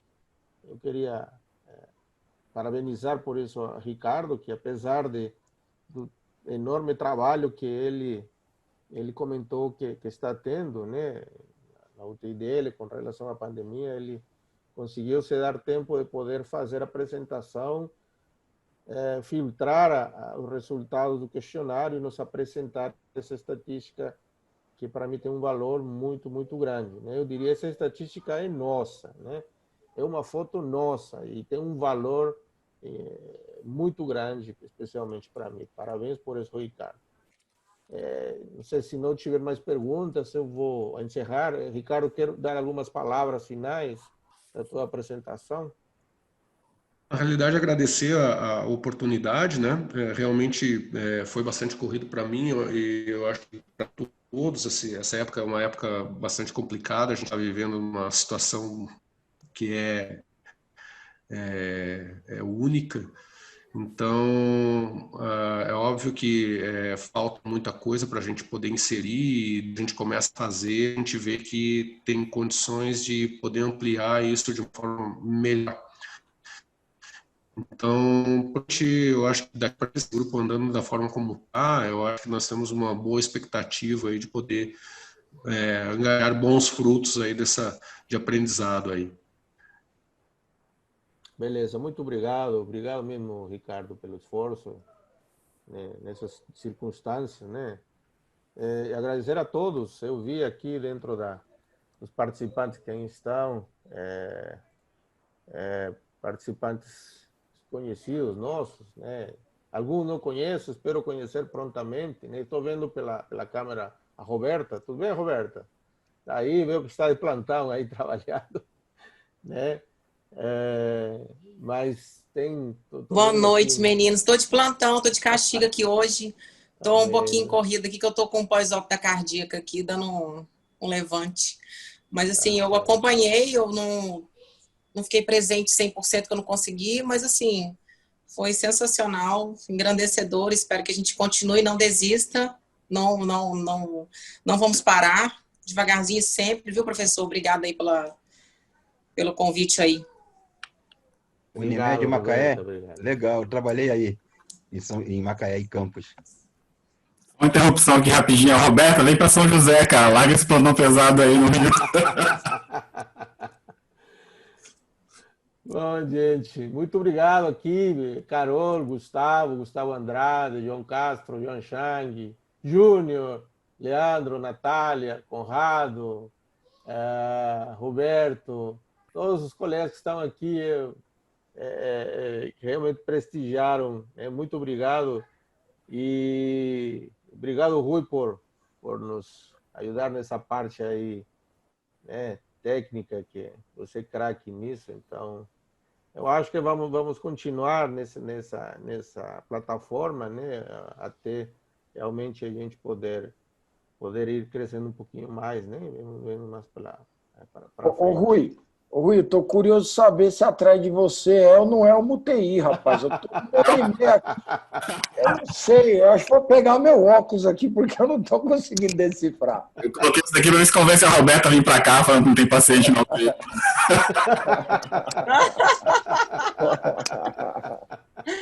Para ver se convence, né, Rui? Pois é. Tá certo. Muito bom. É lotada. Repouso remunerado. Né? Obrigado aí, Nicolas, participou aí conosco, muito obrigado aí pela participação. O Marcelo Areco também estava conosco até agora há pouco, acho. Enfim, todos vocês que estiveram até este horário, muito obrigado. Para mim foi muito produtivo. Confesso que eu saio dessa nossa reunião motivado a poder continuar. Vamos, nos próximos dias, discutir o próximo tema, né? Vai ser um tema já mais técnico. Vou provavelmente assumir a próxima, o Rui. O Rui escolheu um tema até, nos primeiros assuntos que nós discutimos. Acho que você escolheu um tema, né, Rui? E não vai lembrar, não, né? É da minha área, né? Ventilação mecânica. Então, Alexandre também já tem por aí um tema, então... Vamos definir o próximo tema e motivar aí os colegas, aí, plantonistas, para trazê-los para eles aproveitarem. Tá? Então, gente, muito Achei obrigado. que ia ser tratamento precoce, Rui, não vai?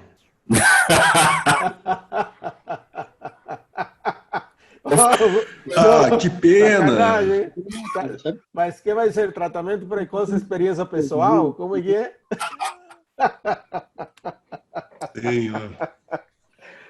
Gente, muito obrigado mesmo, obrigado a todos, bom descanso, paz, saúde aí para todos em suas tchau, casas. tchau. Obrigado, grande abraço a todos aí, boa noite para E aí a gente vai se meninos. falando aí no grupo, meninos. Muito, muito obrigado a todos que estiveram aqui. Rui, Um abraço. palavras Aí. finais para encerrar aí. Eu acho que já resumimos tudo, né? Acho que é manter a iniciativa aí, a gente manter os encontros e a constância, né? Que a gente vai crescendo aos poucos. Eu acho que tem muito futuro nesse formato, né? De vídeo virtual. Acho que a gente tem que investir mais nisso mesmo.